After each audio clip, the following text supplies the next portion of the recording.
ਪੰਜਾਬ ਦੇ ਵਿੱਚ ਕਿਸਾਨ ਮੋਰਚਿਆਂ ਨੂੰ ਲੱਗੇ ਹੋਏ ਅੱਜ ਪੂਰਾ 1 ਸਾਲ ਹੋ ਗਿਆ ਹੈ। ਕਿਸਾਨ ਲੀਡਰਾਂ ਨੇ ਜਾਣਕਾਰੀ ਦਿੱਤੀ ਹੈ ਕਿ ਪੂਰੇ ਪੰਜਾਬ ਦੇ ਵਿੱਚ ਇਸ ਵਕਤ 108 ਤੋਂ ਵੀ ਵੱਧ ਮੋਰਚੇ ਲਗਾਤਾਰ ਲੱਗੇ ਹੋਏ ਨੇ। सीएम चन्नी ਅਤੇ ਨਵਜੋਤ ਸਿੰਘ ਸਿੱਧੂ ਦੇ ਵਿਚਾਲੇ ਮੀਟਿੰਗ ਹੋ ਰਹੀ ਸੀ, ਖਤਮ ਹੋ ਗਈ ਹੈ ਤੇ ਮਤਭੇਦ ਖਤਮ ਹੋਣ ਦਾ ਦਾਅਵਾ ਕੀਤਾ ਗਿਆ। ਹਾਲਾਂਕਿ ਜਾਣਕਾਰੀ ਕਿਸੇ ਵੱਲੋਂ ਵੀ ਨਹੀਂ ਦਿੱਤੀ ਗਈ ਹੈ। ਕੈਪਟਨ ਕਹਿੰਦੇ ਨੇ ਕਿ ਨਾ ਮੈਂ ਕਾਂਗਰਸ ਵਿੱਚ ਰਹਾਂਗਾ ਨਾ ਮੈਂ ਬੀਜੇਪੀ ਦੇ ਵਿੱਚ ਜਾਵਾਂਗਾ। ਜਾਖੜ ਕਹਿੰਦੇ ਬਹੁਤ ਹੋ ਗਿਆ, ਸਿੱਧੂ ਨੂੰ ਹੋਰ ਨਾ ਪਲੋਸੋ। ਸਤਿ ਸ਼੍ਰੀ ਅਕਾਲ ਜੀ, ਐਮਰਜੈਂਸੀ ਬੁਲੇਟਿਨ ਦੇਖਣ ਵਾਲੇ ਸਾਰੇ ਦਰਸ਼ਕਾਂ ਦਾ ਸਵਾਗਤ ਹੈ। ਮੈਂ ਹਰਸ਼ਰਨ ਕੌਰ। बुलेटिन ਦੇ ਵਿੱਚ ਪੰਜਾਬ ਭਾਰਤ ਅਤੇ ਦੁਨੀਆ ਭਰ ਦੀਆਂ ਅਹਿਮ ਖਬਰਾਂ ਤੁਹਾਨੂੰ ਦੱਸਾਂਗੇ। ਪਹਿਲਾਂ ਪੰਜਾਬ ਦੀ ਗੱਲ ਕਰਦੇ ਹਾਂ ਤੇ ਪੰਜਾਬ ਦੀ ਗੱਲ ਦੇ ਵਿੱਚ ਇੱਕ ਪਾਕਿਸਤਾਨ ਤੋਂ ਹੁਣੇ ਖਬਰ ਆ ਰਹੀ ਹੈ, ਉਹ ਅਸੀਂ ਤੁਹਾਨੂੰ ਦੱਸਦੇ ਹਾਂ। ਪਾਕਿਸਤਾਨ ਦੇ ਵਿੱਚ ਇੱਕ ਸਿੱਖ ਹਕੀਮ ਦੀ ਗੋਲੀਆਂ ਮਾਰ ਕੇ ਹੱਤਿਆ ਕਰ ਦਿੱਤੀ ਗਈ ਹੈ।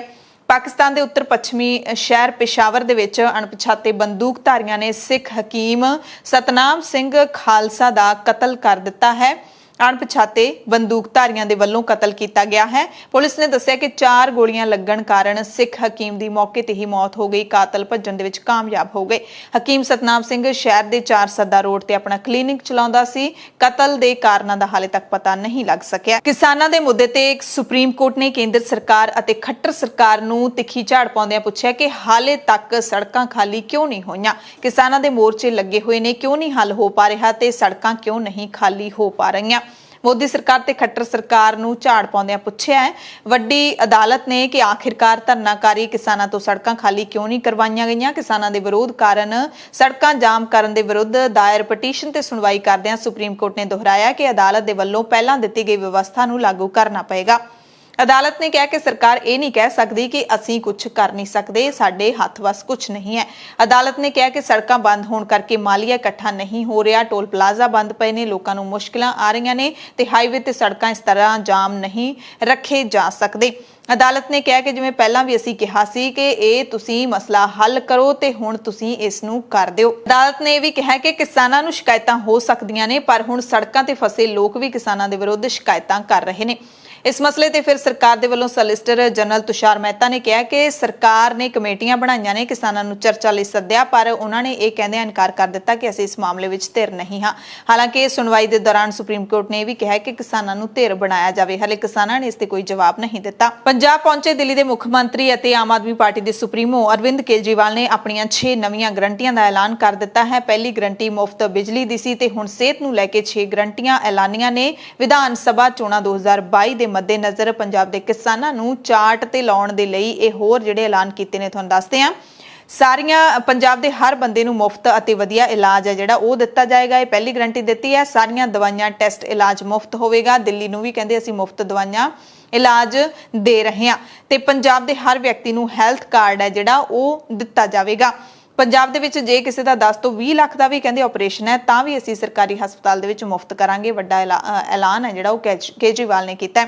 ਹੈਲਥ ਕਾਰਡ ਜਿਹੜਾ ਜਾਰੀ ਕੀਤਾ ਜਾਏਗਾ ਹਰ ਇੱਕ ਬੰਦੇ ਨੂੰ, ਉਸ ਦੇ ਵਿੱਚ ਉਹਦੀ ਸਾਰੀ ਸਿਹਤ ਦੀ ਜਾਣਕਾਰੀ ਹੋਵੇਗੀ। ਉਸ ਨੂੰ ਆਪਣੀਆਂ ਰਿਪੋਰਟਾਂ ਲੈ ਕੇ ਘੁੰਮਣਾ ਨਹੀਂ ਪਵੇਗਾ। ਸਾਰੀਆਂ ਰਿਪੋਰਟਾਂ ਨੇ ਜਿਹੜੀਆਂ ਉਹ ਸਰਕਾਰ ਦੇ ਰਿਕਾਰਡ ਦੇ ਕੋਲ ਕੰਪਿਊਟਰ ਦੇ ਵਿੱਚ ਦਰਜ ਹੋਣਗੀਆਂ। ਪੰਜਾਬ ਦੇ ਹਰ ਪਿੰਡ ਦੇ ਵਿੱਚ ਮੁਹੱਲਾ ਕਲੀਨਿਕ ਖੋਲਿਆ ਜਾਏਗਾ। ਸ਼ਹਿਰ ਦੇ ਹਰ ਵਾਰਡ ਦੇ ਵਿੱਚ ਇੱਕ ਵੱਖਰਾ ਕਲੀਨਿਕ ਬਣਾਇਆ ਜਾਵੇਗਾ ਤੇ 16,000 ਅਜਿਹੇ ਕਲੀਨਿਕ ਬਣਾਏ ਜਾਣਗੇ। ਪੰਜਾਬ ਦੇ ਵਿੱਚ ਜਿੰਨੇ ਵੱਡੇ ਸਰਕਾਰੀ ਹਸਪਤਾਲ ਨੇ, ਸਾਰੇ ਹਸਪਤਾਲਾਂ ਦਾ ਪ੍ਰਬੰਧ ਠੀਕ ਕੀਤਾ ਜਾਏਗਾ, ਸ਼ਾਨਦਾਰ ਤੇ ਵਧੀਆ ਕੀਤਾ ਜਾਏਗਾ ਤੇ ਵੱਡੇ ਪੱਧਰ ਤੇ ਨਵੇਂ ਸਰਕਾਰੀ ਹਸਪਤਾਲ ਪੰਜਾਬ ਦੇ ਵਿੱਚ ਖੋਲੇ ਜਾਣਗੇ। ਪੰਜਾਬ ਦੇ ਵਿੱਚ ਜਿਹਦਾ ਵੀ ਸੜਕ ਹਾਦਸੇ ਦੇ ਵਿੱਚ ਜਿਹੜਾ ਵੀ ਜ਼ਖਮੀ ਹੋਏਗਾ, ਜਿਹਦਾ ਵੀ ਰੋਡ ਐਕਸੀਡੈਂਟ ਹੋਏਗਾ, ਉਸ ਦਾ ਪੂਰਾ ਇਲਾਜ ਜਿਹੜਾ ਹੈਗਾ ਪੰਜਾਬ ਸਰਕਾਰ ਕਰਵਾਏਗੀ। ਦਿੱਲੀ ਵਿੱਚ ਵੀ ਕਹਿੰਦੇ ਅਸੀਂ ਇਹ ਯੋਜਨਾ ਸ਼ੁਰੂ ਕੀਤੀ ਹੈ, ਪਰ ਇਹਦੇ ਲਈ ਸ਼ਰਤ ਇਹ ਹੈ ਕਿ ਜਲਦ ਤੋਂ ਜਲਦ ਮਰੀਜ਼ ਨੂੰ ਹਸਪਤਾਲ ਲਿਆਉਣਾ ਪਵੇਗਾ। ਉਸ ਦੇ ਲਈ ਇੱਕ ਲਿਮਿਟ ਹੈ ਜਿਹੜੀ ਉਹ ਤੈਅ ਕੀਤੀ ਜਾਏਗੀ। ਸੋ ਅਰਵਿੰਦ ਕੇਜਰੀਵਾਲ ਨੇ ਇਹ ਜਿਹੜੇ ਐਲਾਨ ਨਵੇਂ ਕੀਤੇ ਨੇ। पहली गारंटी, पंजाब के हर बंदे को मुफ्त और अच्छा इलाज मुहैया कराया जाएगा। दूसरी गारंटी, सारी दवाइयां, सारे टेस्ट, सारा इलाज, सारा ऑपरेशन, सब कुछ मुफ्त होगा।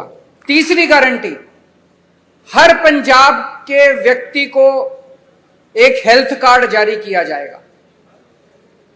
उस हेल्थ कार्ड के अंदर उसकी सारी जानकारी होगी। चौथी चीज, दिल्ली में हमने मोहल्ला क्लिनिक खोले हैं। मोहल्ला क्लिनिक की चर्चा पूरी दुनिया के अंदर हो रही है। स्वीडन के मुख्यमंत्री हमारा मोहल्ला क्लिनिक देखने के लिए आए। यूनाइटेड नेशंस के सेक्रेटरी जनरल हमारा मोहल्ला क्लिनिक देखने आए।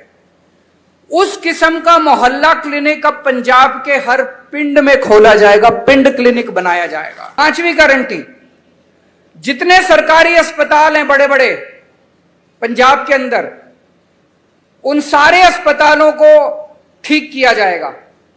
और 6ठी और आखिरी गारंटी,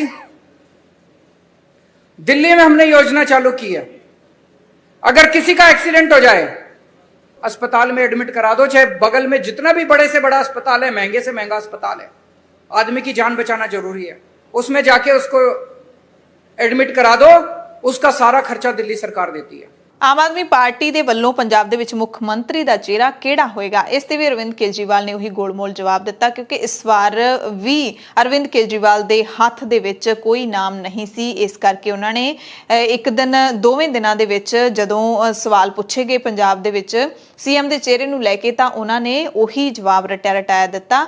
ਪਹਿਲਾਂ ਉਹਨਾਂ ਨੇ ਕਿਹਾ ਕਿ ਜਿਹੜਾ ਚਿਹਰਾ ਹੋਏਗਾ ਉਸ ਤੇ ਨਾਜ਼ ਹੋਏਗਾ, ਦੂਸਰੇ ਦਿਨ ਵੀ ਇਹੀ ਕਿਹਾ ਕਿ ਜਿਹੜਾ ਵੀ ਚਿਹਰਾ ਹੋਏਗਾ ਉਸ ਤੇ ਤੁਹਾਨੂੰ ਮਾਣ ਹੋਏਗਾ। ਪਰ ਇਸ ਵਾਰੀ ਸਿੱਖ ਸ਼ਬਦ ਹੈ ਜਿਹੜਾ ਉਹ ਅਰਵਿੰਦ ਕੇਜਰੀਵਾਲ ਦੇ ਬੋਲਾਂ ਦੇ ਵਿੱਚੋਂ ਮਨਫੀ ਸੀ, ਯਾਨੀ ਕਿ ਹੁਣ ਸਿੱਖ ਚਿਹਰਾ ਤਾਂ ਕੇਜਰੀਵਾਲ ਨੂੰ ਨਹੀਂ ਮਿਲਿਆ। ਹੁਣ ਉਹ ਕਿਸੇ ਹੋਰ ਵਧੀਆ ਚਿਹਰੇ ਦੀ ਤਲਾਸ਼ ਕਰ ਰਹੇ ਨੇ। ਭਗਵੰਤ ਮਾਨ ਨੂੰ ਆਪਣਾ ਛੋਟਾ ਭਰਾ ਕਹਿੰਦਿਆਂ ਕੇਜਰੀਵਾਲ ਨੇ ਥਾਪੜਾ ਜ਼ਰੂਰ ਦਿੱਤਾ, ਪਰ ਭਗਵੰਤ ਮਾਨ ਨੂੰ ਸੀਐਮ ਚਿਹਰਾ ਨਹੀਂ ਬਣਾਇਆ ਜਾਏਗਾ, ਇਹ ਉਹਨਾਂ ਦੇ ਰੌਂ ਤੋਂ ਫੇਰ ਪਤਾ ਲੱਗਿਆ ਹੈ। ਤੇ ਕਹਿੰਦੇ ਇੱਕ ਸਮਾਂ ਸੀ ਜਦੋਂ ਭਗਵੰਤ ਮਾਨ ਐਂਟਰਟੇਨਮੈਂਟ ਸ਼ੋਅ ਕਰਕੇ ਲੱਖਾਂ ਰੁਪਏ ਕਮਾਉਂਦਾ ਸੀ, ਪਰ ਭਗਵੰਤ ਮਾਨ ਨੇ ਆਪਣਾ ਐਂਟਰਟੇਨਮੈਂਟ ਸ਼ੋਅ ਪੰਜਾਬ ਦੇ ਲਈ ਤਿਆਗ ਦਿੱਤਾ। ਆਮ ਆਦਮੀ ਪਾਰਟੀ ਵਿੱਚ ਸ਼ਾਮਿਲ ਹੋਏ ਨੇ ਤੇ ਅਸੀਂ ਪੰਜਾਬ ਨੂੰ ਚੰਗਾ ਤੇ ਵਧੀਆ ਸੀਐਮ ਦੇਵਾਂਗੇ, ਅਸੀਂ ਇਸ ਬਾਰੇ ਹਲੇ ਸੋਚ ਨਹੀਂ ਰਹੇ ਹਾਂ। ਕਹਿੰਦੇ ਹਲੇ ਕੋਈ ਕਾਲ ਨਹੀਂ ਹੈਗੀ। ਇਹ ਜਿਹੜਾ ਗੈਰ ਜ਼ਿੰਮੇਦਾਰਾਨਾ ਜਿਹਾ ਬਿਆਨ ਹੈ ਜਿਹੜਾ ਉਹ ਕੇਜਰੀਵਾਲ ਨੇ ਦਿੱਤਾ। समय आने पे सीएम फेस की अनाउंसमेंट भी होगी। भगवंत मेरा छोटा भाई है, ये जो आप अखबारों में कुछ छापते रहते हो ना, ऐसा कुछ भी नहीं है। एक मिनट सुन लो, मेरी बात पूरी सुन लो। भगवंत मेरा छोटा भाई है। समय आने पे मैंने बार बार बोला है, आपको अच्छा सीएम देंगे, अच्छा फेस देंगे, कोई भी हो सकता है वो, अभी हम इसके बारे में सोच नहीं रहे हैं। ਕੇਜਰੀਵਾਲ ਨੂੰ ਪੱਤਰਕਾਰਾਂ ਨੇ ਇਹ ਵੀ ਸਵਾਲ ਕੀਤਾ ਕਿ ਨਵੇਂ ਮੁੱਖ ਮੰਤਰੀ ਚਰਨਜੀਤ ਸਿੰਘ ਚੰਨੀ ਆਪਣੇ ਆਪ ਨੂੰ ਆਮ ਆਦਮੀ ਦੇ ਵਜੋਂ ਪੇਸ਼ ਕਰ ਰਹੇ ਨੇ, ਤਾਂ ਕੇਜਰੀਵਾਲ ਨੇ ਕਿਹਾ ਕਿ ਆਈਡੀਓਲੋਜੀ ਹੈ ਜਿਹੜੀ ਉਹ ਸਾਡੀ ਜ਼ਰੂਰ ਚੁਰਾ ਸਕਦੇ ਨੇ, ਨਕਲ ਕਰਨਾ ਸੌਖਾ ਹੈ ਪਰ ਅਮਲ ਕਰਨਾ ਮੁਸ਼ਕਿਲ ਹੈ। ਯਾਨੀ ਕਿ ਉਹਨਾਂ ਨੇ ਸਾਫ਼-ਸਾਫ਼ ਕਿਹਾ ਕਿ ਕੇਜਰੀਵਾਲ ਦੀ ਨਕਲ ਕਰਨਾ ਤਾਂ ਬਹੁਤ ਸੌਖਾ ਹੋਊਗਾ, ਪਰ ਉਹ ਤੇ ਅਮਲ ਕਰਨਾ ਹਰ ਕਿਸੇ ਦੇ ਵੱਸ ਦਾ ਨਹੀਂ ਹੈ। ਤੇ ਹੁਣ ਗੱਲ ਕਰਦੇ ਹਾਂ ਪੰਜਾਬ ਕਾਂਗਰਸ ਦੇ ਅੰਦਰ ਮੱਚੇ ਹੋਏ ਘਮਸਾਣ ਦੀ। ਹਾਈ ਵੋਲਟੇਜ ਡਰਾਮਾ ਵੀ ਕਿਹਾ ਜਾ ਸਕਦਾ ਹੈ, ਕਿਉਂਕਿ ਪੰਜਾਬ ਕਾਂਗਰਸ ਦਾ ਕਲੇਸ਼ ਖਤਮ ਹੋਣ ਨੂੰ ਨਹੀਂ ਆ ਰਿਹਾ। ਲੋਕ ਵੀ ਅੱਕ ਗਏ ਨੇ, ਮੀਡੀਆ ਵੀ ਅੱਕ ਗਿਆ ਕਿ ਆਖਿਰਕਾਰ ਇਹ ਜਿਹੜੀ ਲੜਾਈ ਹੈ, ਇਹ ਕਲੇਸ਼ ਹੈ ਅੰਦਰੂਨੀ, ਇਹ ਕਦੋਂ ਖਤਮ ਹੋਏਗਾ। ਹੁਣ ਇਹ ਅੰਦਰੂਨੀ ਕਲੇਸ਼ ਨਹੀਂ ਰਿਹਾ, ਹੁਣ ਤਾਂ ਜੱਗ ਜ਼ਾਹਿਰ ਹੋ ਗਿਆ। ਨਵਜੋਤ ਸਿੰਘ ਸਿੱਧੂ ਨੇ ਅਸਤੀਫਾ ਦਿੱਤਾ ਸੀ ਅਤੇ 28 ਸਤੰਬਰ ਨੂੰ ਅਸਤੀਫਾ ਦਿੱਤਾ ਸੀ। ਉਸ ਤੋਂ ਬਾਅਦ 30 ਸਤੰਬਰ ਨੂੰ ਮੁੱਖ ਮੰਤਰੀ ਚਰਨਜੀਤ ਸਿੰਘ ਚੰਨੀ ਨੇ ਨਵਜੋਤ ਸਿੰਘ ਸਿੱਧੂ ਨੂੰ ਬੁਲਾਇਆ। ਚੰਡੀਗੜ੍ਹ ਦੇ ਵਿੱਚ ਬੈਠਕ ਹੋਈ ਦੋਵਾਂ ਲੀਡਰਾਂ ਦੇ ਵਿੱਚ, ਪੰਜਾਬ ਭਵਨ ਦੇ ਵਿੱਚ ਕਰੀਬ 2 ਘੰਟੇ ਬੈਠਕ ਹੋਈ ਤੇ ਹੁਣ ਖਬਰਾਂ ਮਿਲ ਰਹੀਆਂ ਨੇ ਕਿ ਆਪਸੀ ਮਤਭੇਦ ਖਤਮ ਕਰਨ ਦੇ ਲਈ ਫਾਰਮੂਲਾ ਤਿਆਰ ਕੀਤਾ ਗਿਆ। ਆਪਸੀ ਮਤਭੇਦ ਹਲੇ ਖਤਮ ਨਹੀਂ ਹੋਏ, ਖਤਮ ਕਰਨ ਦੇ ਲਈ ਹੁਣ ਇੱਕ ਫਾਰਮੂਲਾ ਬਣਾਇਆ ਗਿਆ, ਜਿਹਦੇ ਤਹਿਤ ਹੁਣ ਇੱਕ ਕਮੇਟੀ ਹੈ ਜਿਹੜੀ ਉਹ ਬਣਾਈ ਜਾਏਗੀ, ਜਿਸ ਦਾ ਨਾਮ ਤਾਲਮੇਲ ਕਮੇਟੀ ਹੋਏਗਾ। ਹਾਈ ਕਮਾਂਡ ਇਸ ਕਮੇਟੀ ਦਾ ਗਠਨ ਕਰੇਗੀ ਤੇ ਇਹ ਜਿਹੜੀ ਕਮੇਟੀ ਹੈ ਸਰਕਾਰ ਅਤੇ ਪਾਰਟੀ ਦੇ ਵਿਚਾਲੇ ਤਾਲਮੇਲ ਦਾ ਕੰਮ ਕਰੇਗੀ। ਪੰਜਾਬ ਭਵਨ ਵਿੱਚ ਹੋਈ ਇਸ ਮੀਟਿੰਗ ਦੇ ਵਿੱਚ ਕੈਬਨਿਟ ਮੰਤਰੀ ਪ੍ਰਗਟ ਸਿੰਘ, ਕਾਰਜਕਾਰੀ ਪ੍ਰਧਾਨ ਕੁਲਜੀਤ ਸਿੰਘ ਨਾਗਰਾ, ਪਵਨ ਗੋਇਲ, ਸੁਪਰਵਾਈਜ਼ਰ ਹਰੀਸ਼ ਚੌਧਰੀ ਵੀ ਮੌਜੂਦ ਸਨ। ਇਹ ਵੀ ਖਬਰਾਂ ਮਿਲੀਆਂ ਕਿ ਨਵਜੋਤ ਸਿੰਘ ਸਿੱਧੂ ਤੇ ਚਰਨਜੀਤ ਸਿੰਘ ਚੰਨੀ ਨੇ ਨਿੱਜੀ ਤੌਰ ਤੇ ਦੋਵਾਂ ਨੇ ਵੀ ਕੱਲਿਆਂ ਨੇ ਕਾਫੀ ਟਾਈਮ ਗੱਲਬਾਤ ਕੀਤੀ ਹੈ ਤੇ ਨਵਜੋਤ ਸਿੰਘ ਸਿੱਧੂ ਆਪਣੀਆਂ ਜਿਹੜੀਆਂ ਆਪਣੇ ਇਤਰਾਜ਼ ਨੇ ਉਹਨਾਂ ਦੇ ਉੱਤੇ ਅੜੇ ਰਹੇ। ਉਹ ਕਹਿੰਦੇ ਮੈਂ ਬਿਲਕੁਲ ਨਹੀਂ ਇਹ ਸਹਿਣ ਕਰ ਸਕਦਾ ਕਿ ਭ੍ਰਿਸ਼ਟ ਲੀਡਰ ਤੇ ਭ੍ਰਿਸ਼ਟ ਜਿਹੜੇ ਭ੍ਰਿਸ਼ਟ ਲੀਡਰ ਨੇ ਉਹ ਕੈਬਨਿਟ ਦੇ ਵਿੱਚ ਰਹਿਣ ਤੇ ਭ੍ਰਿਸ਼ਟ ਜਿਹੜੇ ਅਫਸਰ ਨੇ ਉਹ ਪ੍ਰਸ਼ਾਸਕੀ ਅਹੁਦਿਆਂ ਤੇ ਕਾਬਜ਼ ਹੋਣ। ਇਹ ਬਿਲਕੁਲ ਬਰਦਾਸ਼ਤ ਨਹੀਂ ਕੀਤਾ ਜਾ ਸਕਦਾ। ਸੋ ਮੁੱਖ ਮੰਤਰੀ ਚੰਨੀ ਅਤੇ ਸਿੱਧੂ ਦੀ ਬੈਠਕ ਦੇ ਵਿੱਚ ਸ਼ਾਮਿਲ ਹੋਣ ਵਾਲੇ ਕਾਂਗਰਸੀ ਵਿਧਾਇਕ ਗੁਰਪ੍ਰੀਤ ਸਿੰਘ ਨੇ ਵੀ ਦਾਅਵਾ ਕੀਤਾ ਬਾਹਰ ਆ ਕੇ ਕਿ ਨਵਜੋਤ ਸਿੰਘ ਸਿੱਧੂ ਕਾਂਗਰਸ ਦੇ ਪ੍ਰਧਾਨ ਬਣੇ ਰਹਿਣਗੇ। ਦੋਵਾਂ ਦੇ ਵਿਚਾਲੇ ਕਹਿੰਦੇ ਸਮਝੌਤਾ ਹੋ ਗਿਆ, ਪਰ ਜਿਹੜਾ ਆਖਰੀ ਫੈਸਲਾ ਹੈ ਉਹ ਤੁਹਾਨੂੰ ਥੋੜੇ ਸਮੇਂ ਤੱਕ ਦੱਸ ਦਿੱਤਾ ਜਾਏਗਾ। ਪਰ ਰਾਤ ਤੱਕ ਜਿਹੜੇ ਹੈਗੇ ਨੇ ਪੱਤਰਕਾਰ ਉਡੀਕਦੇ ਰਹੇ, ਪਰ ਕੋਈ ਖੁੱਲ ਕੇ ਗੱਲ ਕਿਸੇ ਨੇ ਵੀ ਨਹੀਂ ਕੀਤੀ। ਪੱਤਰਕਾਰਾਂ ਦੇ ਵੱਲੋਂ ਜਿਹੜਾ ਹੈਗਾ ਪ੍ਰੈਸ ਕਾਨਫਰੰਸ ਦੀ ਉਮੀਦ ਕੀਤੀ ਜਾ ਰਹੀ ਸੀ ਕਿ ਮੁੱਖ ਮੰਤਰੀ ਚੰਨੀ ਪ੍ਰੈਸ ਕਾਨਫਰੰਸ ਕਰਨ ਜਾਂ ਸਿੱਧੂ ਕੁਝ ਬੋਲਣ, ਪਰ ਅਜਿਹਾ ਕੁਝ ਨਹੀਂ ਹੋਇਆ। ਮਾਈਕ ਨੇ ਜਿਹੜੇ ਉਹ ਟੇਬਲ ਦੇ ਉੱਤੇ ਧਰਾਏ ਰਹਿ ਗਏ ਤੇ ਇਸੇ ਤਰ੍ਹਾਂ ਹੀ ਚੰਨੀ ਅਤੇ ਸਿੱਧੂ ਆਪੋ ਆਪਣੀਆਂ ਕਾਰਾਂ ਦੇ ਵਿੱਚ ਬਹਿ ਕੇ ਪੰਜਾਬ ਭਵਨ ਦੇ ਵਿੱਚੋਂ ਚਲੇ ਗਏ ਸੀ। ਇਸ ਮੁਲਾਕਾਤ ਤੋਂ ਬਾਅਦ ਪੰਜਾਬ ਜਿਹੜੇ ਕਾਂਗਰਸ ਦੇ ਇੰਚਾਰਜ ਹਰੀਸ਼ ਰਾਵਤ ਨੇ ਆਪਣਾ ਬਿਆਨ ਦਿੱਤਾ। ਕਹਿੰਦੇ ਪੰਜਾਬ ਦੇ ਵਿੱਚ ਸਭ ਕੁਝ ਠੀਕ ਹੋ ਜਾਊਗਾ, 5 ਤੋਂ 7 ਦਿਨ ਲੱਗਣਗੇ। ਹਰੀਸ਼ ਰਾਵਤ ਕਹਿੰਦੇ ਨੇ ਕਿ ਪਹਿਲਾਂ ਅਸੀਂ ਮੰਨ ਰਹੇ ਸੀ ਕਿ ਸਭ ਕੁਝ ਜਿਹੜਾ ਠੀਕ ਹੋ ਗਿਆ ਤੇ ਮੇਰਾ ਕੰਮ ਖਤਮ ਹੋ ਗਿਆ, ਪਰ ਕੁਝ ਹਾਲਾਤ ਅਜਿਹੇ ਨੇ ਕਿ ਮੈਨੂੰ ਹੁਣ ਪੰਜਾਬ ਆਉਣਾ ਹੀ ਪਏਗਾ। ਉਸ ਤੋਂ ਬਾਅਦ ਮੈਂ ਸਿਰਫ ਉੱਤਰਾਖੰਡ ਤੇ ਧਿਆਨ ਦਿਆਂਗਾ, ਯਾਨੀ ਕਿ ਹੁਣ ਹਰੀਸ਼ ਰਾਵਤ ਫਿਰ ਪੰਜਾਬ ਪਹੁੰਚਣਗੇ। ਸੋ ਦੋਵਾਂ ਦੀ ਇਸ ਮੀਟਿੰਗ ਤੋਂ ਪਹਿਲਾਂ ਨਵਜੋਤ ਸਿੰਘ ਸਿੱਧੂ ਨੇ ਟਵੀਟ ਕਰਕੇ ਜਾਣਕਾਰੀ ਦਿੱਤੀ ਸੀ ਕਿ ਮੁੱਖ ਮੰਤਰੀ ਚਰਨਜੀਤ ਸਿੰਘ ਚੰਨੀ ਨੇ ਮੈਨੂੰ ਗੱਲਬਾਤ ਦੇ ਲਈ ਸੱਦਾ ਦਿੱਤਾ ਹੈ ਤੇ ਉਹਨਾਂ ਨਾਲ ਖੁੱਲ੍ਹ ਕੇ ਗੱਲਬਾਤ ਕਰਾਂਗਾ। ਪਟਿਆਲਾ ਦੀ ਯਾਦਵਿੰਦਰਾ ਕਲੋਨੀ ਦੇ ਵਿੱਚ ਆਪਣੀ ਰਿਹਾਇਸ਼ ਤੋਂ ਰਵਾਨਾ ਹੋਣ ਮੌਕੇ ਸਿੱਧੂ ਦੇ ਨਾਲ ਕੁਲਜੀਤ ਸਿੰਘ ਨਾਗਰਾ, ਸੁਰਜੀਤ ਧੀਮਾਨ ਤੇ ਉਹਨਾਂ ਦੇ ਮਿੱਤਰ ਗੁਲਜ਼ਾਰ ਇੰਦਰ ਸਿੰਘ ਚਹਿਲ ਵੀ ਮੌਜੂਦ ਸਨ। ਚਹਿਲ ਦੀ ਗੱਡੀ ਵਿੱਚ ਹੀ ਨਵਜੋਤ ਸਿੰਘ ਸਿੱਧੂ ਸਵਾਰ ਸਨ ਤੇ ਚਹਿਲ ਹੀ ਗੱਡੀ ਚਲਾ ਰਿਹਾ ਸੀ। ਮੁੱਖ ਮੰਤਰੀ ਚੰਨੀ ਨੂੰ ਮਿਲਣ ਤੋਂ ਪਹਿਲਾਂ ਐਨ ਕੁਝ ਮਿੰਟ ਪਹਿਲਾਂ ਸਿੱਧੂ ਨੇ ਟਵੀਟ ਵੀ ਕੀਤਾ ਅਤੇ ਸਹੋਤਾ ਨੂੰ ਫਿਰ ਨਿਸ਼ਾਨੇ ਤੇ ਲਿਆ। ਡੀਜੀਪੀ ਆਈਪੀਐਸ ਸਹੋਤਾ ਇਕਬਾਲਪ੍ਰੀਤ ਸਿੰਘ ਸਹੋਤਾ ਕਹਿੰਦੇ ਬਾਦਲ ਸਰਕਾਰ ਅਧੀਨ ਬੇਅਦਬੀ ਮਾਮਲੇ ਦੀ ਜਾਂਚ ਕਰ ਰਹੀ ਸਿੱਟ ਦੇ ਮੁਖੀ ਸਨ। ਉਹਨਾਂ ਨੇ 2 ਸਿੱਖ ਨੌਜਵਾਨਾਂ ਤੇ ਬੇਅਦਬੀ ਦਾ ਗਲਤ ਦੋਸ਼ ਲਾਇਆ, ਬਾਦਲਾਂ ਨੂੰ ਕਲੀਨ ਚਿੱਟ ਦਿੱਤੀ। 2018 ਵਿੱਚ ਕਹਿੰਦੇ ਮੈਂ ਕਾਂਗਰਸ ਦੇ ਮੰਤਰੀਆਂ, ਪੀਸੀਸੀ ਦੇ ਤਤਕਾਲੀ ਪ੍ਰਧਾਨ ਅਤੇ ਮੌਜੂਦਾ ਗ੍ਰਹਿ ਮੰਤਰੀ ਨੂੰ ਨਿਆਂ ਦੀ ਲੜਾਈ ਵਿੱਚ ਸਾਡੀ ਸਹਾਇਤਾ ਦਾ ਭਰੋਸਾ ਦਿੱਤਾ ਸੀ, ਪਰ ਹੁਣ ਅਸੀਂ ਕੀ ਕਰ ਰਹੇ ਹਾਂ। ਇਹ ਟਵੀਟ ਹੈ ਜਿਹੜਾ ਐਨ ਮੀਟਿੰਗ ਤੋਂ ਪਹਿਲਾਂ ਸਿੱਧੂ ਨੇ ਕੀਤਾ ਸੀ, ਜਿਸ ਤੋਂ ਪਤਾ ਲੱਗਿਆ ਸੀ ਕਿ ਸਿੱਧੂ ਆਪਣੇ ਸਟੈਂਡ ਤੇ ਕਾਇਮ ਨੇ। ਉਹ ਜਿਹੜੀ ਗੱਲ ਤੇ ਅੜੇ ਹੋਏ ਨੇ ਉਸ ਤੇ ਅੜੇ ਹੀ ਰਹਿਣਗੇ, ਇੰਨਾ ਛੇਤੀ ਸਮਝੌਤਾ ਹੋਣ ਵਾਲਾ ਨਹੀਂ ਹੈ। ਸੋ ਇੱਕ ਪਾਸੇ ਅੰਦਰ ਬੈਠਕ ਚੱਲਦੀ ਰਹੀ, ਦੂਸਰੇ ਪਾਸੇ ਪੰਜਾਬ ਭਵਨ ਦੇ ਬਾਹਰ ਨਰਸਾਂ ਦੇ ਵੱਲੋਂ ਪੰਜਾਬ ਸਰਕਾਰ ਦੇ ਖਿਲਾਫ ਪ੍ਰਦਰਸ਼ਨ ਕੀਤਾ ਗਿਆ। ਰਜਿੰਦਰਾ ਹਸਪਤਾਲ ਦਾ ਨਰਸਿੰਗ ਸਟਾਫ ਪਹੁੰਚਿਆ ਹੋਇਆ ਸੀ, ਜਿਨ੍ਹਾਂ ਨੂੰ ਕੋਵਿਡ ਮਹਾਮਾਰੀ ਦੌਰਾਨ ਡਿਊਟੀ ਤੇ ਰੱਖਿਆ ਗਿਆ ਸੀ, ਪਰ ਉਹ ਇਲਜ਼ਾਮ ਲਾ ਰਹੇ ਸੀ ਕਿ ਸਰਕਾਰ ਹੁਣ ਸਾਨੂੰ ਤਰੱਕੀਆਂ ਦੇਣ ਦੀ ਬਜਾਏ ਸਾਨੂੰ ਕੱਢ ਰਹੀ ਹੈ। ਅਸੀਂ ਇੰਨੇ ਮੁਸ਼ਕਿਲ ਹਾਲਾਤਾਂ ਦੇ ਵਿੱਚ ਲੋਕਾਂ ਦੀ ਸੇਵਾ ਕੀਤੀ, ਆਪਣੀ ਜਾਨ ਨੂੰ ਦਾਅ ਤੇ ਲਾ ਕੇ, ਇਸ ਕਰਕੇ ਉਹ ਆਪਣਾ ਹੱਕ ਮੰਗਣ ਇੱਥੇ ਪਹੁੰਚੇ ਹੋਏ ਸੀ। 1 ਹਫ਼ਤੇ ਤੋਂ ਕਹਿੰਦੇ ਅਸੀਂ ਸੀਐਮ ਹਾਊਸ ਦੇ ਬਾਹਰ ਬੈਠੇ ਹਾਂ, ਪਰ ਸਾਡੀ ਸੁਣਵਾਈ ਨਹੀਂ ਹੋਈ। ਇਸ ਮੌਕੇ ਲੇਡੀ ਪੁਲਿਸ ਨੂੰ ਵੀ ਤੈਨਾਤ ਕੀਤਾ ਗਿਆ ਤੇ ਨਰਸਾਂ ਨੂੰ ਹਿਰਾਸਤ ਦੇ ਵਿੱਚ ਵੀ ਲਿਆ ਗਿਆ। ਪੁਲਿਸ ਨੇ ਸਫਾਈ ਦਿੰਦਿਆਂ ਕਿਹਾ ਕਿ ਦਫਾ 144 ਲਾਗੂ ਹੋਣ ਕਰਕੇ ਇਹਨਾਂ ਨੂੰ ਗ੍ਰਿਫਤਾਰ ਕੀਤਾ ਗਿਆ ਹੈ। ਪੰਜਾਬ ਕਾਂਗਰਸ ਦੇ ਵਿੱਚ ਚੱਲ ਰਹੇ ਕਾਟੋ ਕਲੇਸ਼ ਦੇ ਦਰਮਿਆਨ ਮੁੱਖ ਮੰਤਰੀ ਚਰਨਜੀਤ ਸਿੰਘ ਚੰਨੀ ਨੇ ਕੈਬਨਿਟ ਦੀ ਬੈਠਕ ਹੈ ਜਿਹੜੀ ਉਹ ਸੋਮਵਾਰ ਨੂੰ ਮੁੜ ਸੱਦ ਲਈ ਹੈ। 4 ਅਕਤੂਬਰ ਨੂੰ 11 ਵਜੇ ਬੈਠਕ ਹੋਊਗੀ। ਪੰਜਾਬ ਸਿਵਲ ਸਕੱਤਰੇਤ ਦੇ ਵਿੱਚ ਬੈਠਕ ਹੋਏਗੀ ਤੇ ਖਾਸ ਹਦਾਇਤ ਦਿੱਤੀ ਹੈ ਕਿ ਸਾਰੇ ਕੈਬਨਿਟ ਮੰਤਰੀ ਇਸ ਮੀਟਿੰਗ ਦੇ ਵਿੱਚ ਹਾਜ਼ਰ ਹੋਣੇ ਚਾਹੀਦੇ ਨੇ। ਤੇ ਉਧਰ ਜਿਹੜਾ ਅਸਤੀਫਾ ਦਿੱਤਾ ਸੀ ਰਜ਼ੀਆ ਸੁਲਤਾਨਾ ਨੇ, ਉਸ ਨੂੰ ਵੀ ਹਜੇ ਸਵੀਕਾਰ ਨਹੀਂ ਕੀਤਾ ਗਿਆ। ਤੇ ਪੰਜਾਬ ਕਾਂਗਰਸ ਦੇ ਇਸੇ ਕਲੇਸ਼ ਦੇ ਦਰਮਿਆਨ ਪੰਜਾਬ ਕਾਂਗਰਸ ਦੇ ਸਾਬਕਾ ਪ੍ਰਧਾਨ ਸੁਨੀਲ ਜਾਖੜ ਨੇ ਜਿਹੜੇ ਉਹ ਹੁਣ ਬਿਲਕੁਲ ਹੀ ਚੰਨੀ ਦੇ ਪੱਖ ਵਿੱਚ ਤੇ ਸਿੱਧੂ ਦੇ ਵਿਰੋਧ ਵਿੱਚ ਆ ਗਏ ਨੇ। ਜਦੋਂ ਨਵਜੋਤ ਸਿੰਘ ਸਿੱਧੂ ਨੂੰ ਪੰਜਾਬ ਕਾਂਗਰਸ ਦੀ ਪ੍ਰਧਾਨਗੀ ਦਿੱਤੀ ਗਈ ਸੀ ਤਾਂ ਜਾਖੜ ਤੇ ਸਿੱਧੂ ਘਿਓ ਖਿਚੜੀ ਨਜ਼ਰ ਆ ਰਹੇ ਸੀ ਤੇ ਹੁਣ ਉਹਨਾਂ ਨੇ ਨਵਜੋਤ ਸਿੰਘ ਸਿੱਧੂ ਦੇ ਸਟੈਂਡ ਦਾ ਵਿਰੋਧ ਕੀਤਾ। ਜਾਖੜ ਨੇ ਕਿਹਾ ਕਿ ਵਾਰੀ-ਵਾਰੀ ਮੁੱਖ ਮੰਤਰੀ ਦੀ ਅਥਾਰਟੀ ਨੂੰ ਖੋਰਾ ਲਾਉਣ ਦੇ ਯਤਨ ਬੰਦ ਹੋਣੇ ਚਾਹੀਦੇ ਨੇ, ਅੱਤ ਹੋ ਚੁੱਕੀ ਹੈ, ਇਹਨੂੰ ਰੋਕਣਾ ਲਾਜ਼ਮੀ ਹੈ। ਜਾਖੜ ਨੇ ਕਿਹਾ ਕਿ ਏਜੀ ਅਤੇ ਡੀਜੀਪੀ ਦੀਆਂ ਨਿਯੁਕਤੀਆਂ ਦੇ ਮੁੱਦੇ ਤੇ ਚੁੱਕੇ ਗਏ ਸਵਾਲ ਅਸਲ ਦੇ ਵਿੱਚ ਮੁੱਖ ਮੰਤਰੀ ਅਤੇ ਹੋਮ ਮਿਨਿਸਟਰ ਦੀ ਨੇਕ ਨੀਤੀ ਅਤੇ ਯੋਗਤਾ ਤੇ ਸਵਾਲੀਆ ਨਿਸ਼ਾਨ ਨੇ। ਇਸ ਮਾਮਲੇ ਦਾ ਹੁਣ ਇੱਕੋ ਵਾਰ ਨਿਤਾਰਾ ਹੋ ਜਾਣਾ ਚਾਹੀਦਾ ਹੈ। ਕਹਿੰਦੇ ਬਹੁਤ ਹੋ ਗਿਆ, ਮੁੱਖ ਮੰਤਰੀ ਦੇ ਅਧਿਕਾਰ ਨੂੰ ਵਾਰੀ-ਵਾਰੀ ਚੁਣੌਤੀਆਂ ਦੇਣ ਦੀਆਂ ਕੋਸ਼ਿਸ਼ਾਂ ਕੀਤੀਆਂ ਜਾ ਰਹੀਆਂ ਨੇ। ਅਜਿਹਾ ਕਰਨ ਵਾਲਿਆਂ ਨੂੰ ਹਾਈ ਕਮਾਨ ਨਕੇਲ ਪਾਏ। ਇਧਰ ਬੈਠਕ ਖਤਮ ਹੋਈ, ਉਧਰ ਪੰਜਾਬ ਦੇ ਮੁੱਖ ਮੰਤਰੀ ਕੈਪਟਨ ਅਮਰਿੰਦਰ ਸਿੰਘ ਚੰਡੀਗੜ੍ਹ 에ਅਰਪੋਰਟ ਤੇ ਪਹੁੰਚ ਗਏ। ਕੈਪਟਨ ਦਿੱਲੀ ਤੋਂ ਵਾਪਸ ਪਰਤੇ। ਇੱਥੇ ਆ ਕੇ ਉਹਨਾਂ ਨੇ ਜ਼ਰੂਰ ਮੀਡੀਆ ਨਾਲ ਗੱਲਬਾਤ ਕੀਤੀ, ਮੀਡੀਆ ਨੂੰ ਨਿਰਾਸ਼ ਨਹੀਂ ਕੀਤਾ ਕਿਉਂਕਿ ਮੀਡੀਆ ਨੇ ਇੱਥੇ ਵੀ ਟੇਬਲ ਦੇ ਉੱਤੇ ਆਪਣੇ ਮਾਈਕ ਸਜਾ ਰੱਖੇ ਸੀ ਤੇ ਕਿਹਾ ਕੈਪਟਨ ਨੇ ਕਿ ਸਿਕਿਉਰਿਟੀ ਵਰਗੇ ਮੁੱਦਿਆਂ ਦੇ ਕਾਰਨ ਮੈਂ ਦਿੱਲੀ ਗਿਆ ਸੀ। 4 ਸਾਲਾਂ ਤੋਂ ਪੰਜਾਬ ਦਾ ਹਾਲ ਦੇਖ ਰਿਹਾ। ਪੰਜਾਬ ਦੇ ਵਿੱਚ ਰੋਜ਼ਾਨਾ ਡਰੋਨ ਛੱਡੇ ਜਾ ਰਹੇ ਨੇ, ਉਹਨਾਂ ਨੂੰ ਕੌਣ ਚੁੱਕਦਾ ਹੈ, ਉਸ ਲਈ ਦਿੱਲੀ ਐਨਐਸਏ ਨੂੰ ਮਿਲਣ ਨਹੀਂ ਗਿਆ ਸੀ। ਕੈਪਟਨ ਨੇ ਮੁੜ ਦੁਹਰਾਇਆ ਕਿ ਮੈਂ ਕਾਂਗਰਸ ਛੱਡਣ ਵਾਲਾ ਹਾਂ, ਬੀਜੇਪੀ ਦੇ ਵਿੱਚ ਸ਼ਾਮਲ ਨਹੀਂ ਹੋਵਾਂਗਾ। ਇਸ ਤੋਂ ਪਹਿਲਾਂ ਦਿੱਲੀ ਦੇ ਵਿੱਚ ਵੀ ਉਹੀ ਕਹਿ ਕੇ ਆਏ ਸੀ। ਇਸ ਤੋਂ ਅੱਗੇ ਤੁਹਾਨੂੰ ਖਬਰ ਦੱਸਾਂਗੇ। ਕੈਪਟਨ ਨੇ ਸਿੱਧੂ ਤੇ ਨਿਸ਼ਾਨਾ ਫਿਰ ਕੱਸਿਆ। ਕਹਿੰਦੇ ਸਿੱਧੂ ਪੰਜਾਬ ਦੇ ਲਈ ਸਹੀ ਬੰਦਾ ਨਹੀਂ ਹੈ। ਸਿੱਧੂ ਜਿੱਥੋਂ ਵੀ ਚੋਣ ਲੜੇਗਾ ਮੈਂ ਉਸ ਨੂੰ ਜਿੱਤਣ ਨਹੀਂ ਦੇਵਾਂਗਾ। ਸਿੱਧੂ ਦਾ ਕੰਮ ਹੈ ਪਾਰਟੀ ਚਲਾਉਣਾ, ਚਰਨਜੀਤ ਚੰਨੀ ਦਾ ਕੰਮ ਹੈ ਸਰਕਾਰ ਚਲਾਉਣਾ। ਸਰਕਾਰ ਚਲਾਉਣ ਵਿੱਚ ਕਦੇ ਵੀ ਦਖਲਅੰਦਾਜ਼ੀ ਨਹੀਂ ਹੁੰਦੀ। ਫਾਈਨਲ ਫੈਸਲਾ ਚੰਨੀ ਦਾ ਹੋਵੇਗਾ, ਨਾ ਕਿ ਸਿੱਧੂ ਦਾ। ਮੇਰੇ 9.5 ਸਾਲ ਦੇ ਮੁੱਖ ਮੰਤਰੀ ਦੇ ਸਫ਼ਰ ਵਿੱਚ ਪਾਰਟੀ ਦੇ ਕਈ ਪ੍ਰਧਾਨ ਰਹੇ। ਸਾਡੀ ਇੱਕ ਦੂਸਰੇ ਨਾਲ ਗੱਲਬਾਤ ਹੁੰਦੀ ਸੀ, ਪਰ ਪੰਜਾਬ ਦੇ ਜੋ ਹਾਲਾਤ ਅੱਜ ਸਿੱਧੂ ਨੇ ਬਣਾ ਦਿੱਤੇ ਨੇ ਇਹ ਪਹਿਲਾਂ ਕਦੇ ਨਹੀਂ ਬਣੇ ਸੀ। ਕਾਂਗਰਸ ਦੇ ਸਾਰੇ ਕਲੇਸ਼ ਦੇ ਦਰਮਿਆਨ ਪੰਜਾਬ ਦੇ ਸਾਬਕਾ ਮੁੱਖ ਮੰਤਰੀ ਕੈਪਟਨ ਅਮਰਿੰਦਰ ਸਿੰਘ ਨੇ ਕਾਂਗਰਸ ਛੱਡਣ ਦਾ ਐਲਾਨ ਕੀਤਾ ਹੈ। ਦਿੱਲੀ ਦੇ ਵਿੱਚ ਐਨਡੀਟੀਵੀ ਦੇ ਨਾਲ ਇੰਟਰਵਿਊ ਦੇ ਦੌਰਾਨ ਕੈਪਟਨ ਨੇ ਕਿਹਾ ਕਿ ਮੈਂ ਕਾਂਗਰਸ ਨੂੰ ਛੱਡ ਦਿਆਂਗਾ ਪਰ ਮੈਂ ਬੀਜੇਪੀ ਦੇ ਵਿੱਚ ਵੀ ਸ਼ਾਮਲ ਨਹੀਂ ਹੋਵਾਂਗਾ। ਯਾਨੀ ਇੱਕ ਵੱਡਾ ਸਵਾਲ ਕੈਪਟਨ ਨੇ ਫਿਰ ਖੜਾ ਕਰ ਦਿੱਤਾ ਹੈ ਕਿ ਆਖਿਰਕਾਰ ਕੈਪਟਨ ਕਰਨਗੇ ਕਿ ਕਾਂਗਰਸ ਨੂੰ ਛੱਡ ਦੇਣਾ ਹੈ, ਬੀਜੇਪੀ ਦੇ ਵਿੱਚ ਜਾਣਾ ਨਹੀਂ, ਫਿਰ ਤਾਂ ਹੋਰ ਬਦਲ ਨੇ ਜਿਹੜੇ ਉਹ ਰਹਿ ਗਏ ਨੇ। ਆਮ ਆਦਮੀ ਪਾਰਟੀ ਹੈ ਪੰਜਾਬ ਦੇ ਵਿੱਚ ਉਹ ਰਹਿੰਦੇ ਨੇ ਤੇ ਇੱਥੇ ਇੱਕ ਅਕਾਲੀ ਦਲ ਹੈ ਜਾਂ ਫਿਰ ਆਪਣੀ ਵੱਖਰੀ ਪਾਰਟੀ ਬਣਾਉਣਗੇ, ਹਾਲੇ ਕੁਝ ਪਤਾ ਨਹੀਂ ਹੈ। I haven't resigned from the Congress yet, but I will resign. I will resign.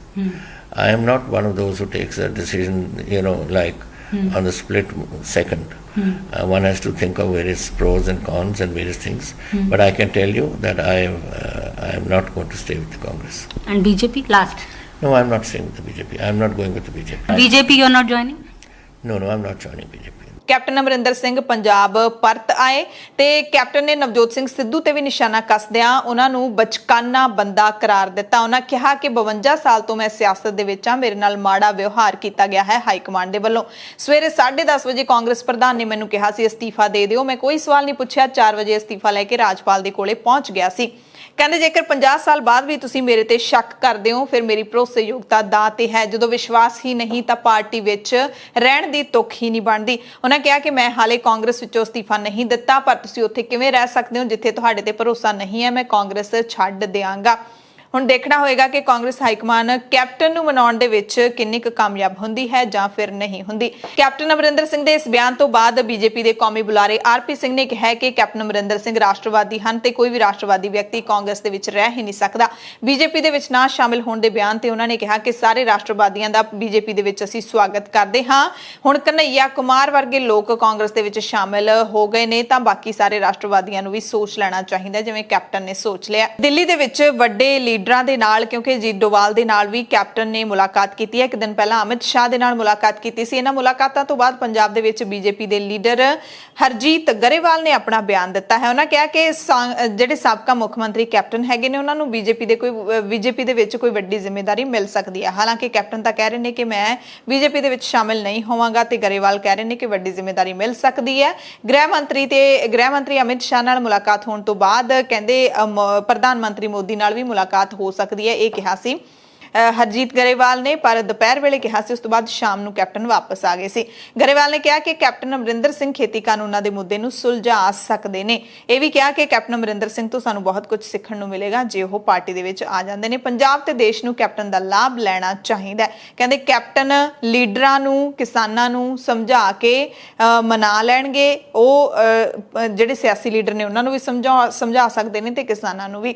ਸੋ ਇੱਥੇ ਕਿਹਾ ਜਾ ਸਕਦਾ ਹੈ ਵਾਹ ਸਿਆਸਤ ਨਹੀਂ ਦੁਰਫਿੱਟੇ ਮੂੰਹ ਸਿਆਸਤ, ਕਿਉਂਕਿ ਇਹ ਜਿਹੜੇ ਸਿਆਸੀ ਲੀਡਰ ਹੈਗੇ ਨੇ ਕਦੇ ਇਹੀ ਹਰਜੀਤ ਗਰੇਵਾਲ ਕੈਪਟਨ ਸਾਹਿਬ ਦੀ ਭੰਡੀ ਕਰ ਰਹੇ ਹੁੰਦੇ ਸੀ ਤੇ ਹੁਣ ਕੈਪਟਨ ਅਮਰਿੰਦਰ ਸਿੰਘ ਤੋਂ ਸਿਆਣਾ ਇਹਨਾਂ ਨੂੰ ਕੋਈ ਲੱਗ ਨਹੀਂ ਰਿਹਾ। ਸੋ ਇਸੇ ਕਰਕੇ ਸਿਆਸਤ ਦੇ ਵਿੱਚ ਦੀਨਮਾਨ ਨਹੀਂ ਹੁੰਦਾ ਤੇ ਪੰਜਾਬ ਦੇ ਵਿੱਚ ਕਾਂਗਰਸ ਦਾ ਸੰਕਟ ਹਾਲੇ ਮੁੱਕਿਆ ਨਹੀਂ। ਛੱਤੀਸਗੜ੍ਹ ਦੇ ਕਈ ਕਾਂਗਰਸੀ ਵਿਧਾਇਕ ਵੀ ਪਾਰਟੀ ਇੰਚਾਰਜ ਨੂੰ ਮਿਲਣ ਲਈ ਦਿੱਲੀ ਪਹੁੰਚੇ। ਵਿਧਾਇਕ ਪੁਨੀਆ ਤੋਂ ਮੰਗ ਕਰ ਰਹੇ ਸੀ ਕਿ ਉਹਨਾਂ ਦੀ ਰਾਹੁਲ ਗਾਂਧੀ ਦੇ ਨਾਲ ਮੁਲਾਕਾਤ ਕਰਵਾਓ। ਗਾਂਧੀ ਦੇ ਦੌਰੇ ਤੋਂ ਪਹਿਲਾਂ ਮੁੱਖ ਮੰਤਰੀ ਭੁਪੇਸ਼ ਬਘੇਲ ਦੇ ਨਾਲ ਇਕਜੁੱਟਤਾ ਦਿਖਾਉਣ ਦੇ ਲਈ ਦਰਜਨਾਂ ਵਿਧਾਇਕ ਦਿੱਲੀ ਪਹੁੰਚੇ। ਵਿਧਾਇਕ ਕਹਿ ਰਹੇ ਨੇ ਕਿ ਰਾਹੁਲ ਗਾਂਧੀ ਨੂੰ ਉਹਨਾਂ ਦੇ ਹਲਕਿਆਂ ਦਾ ਦੌਰਾ ਕਰਨ ਦੀ ਬੇਨਤੀ ਕਰਨ ਵਾਸਤੇ ਅਸੀਂ ਆਏ ਹਾਂ।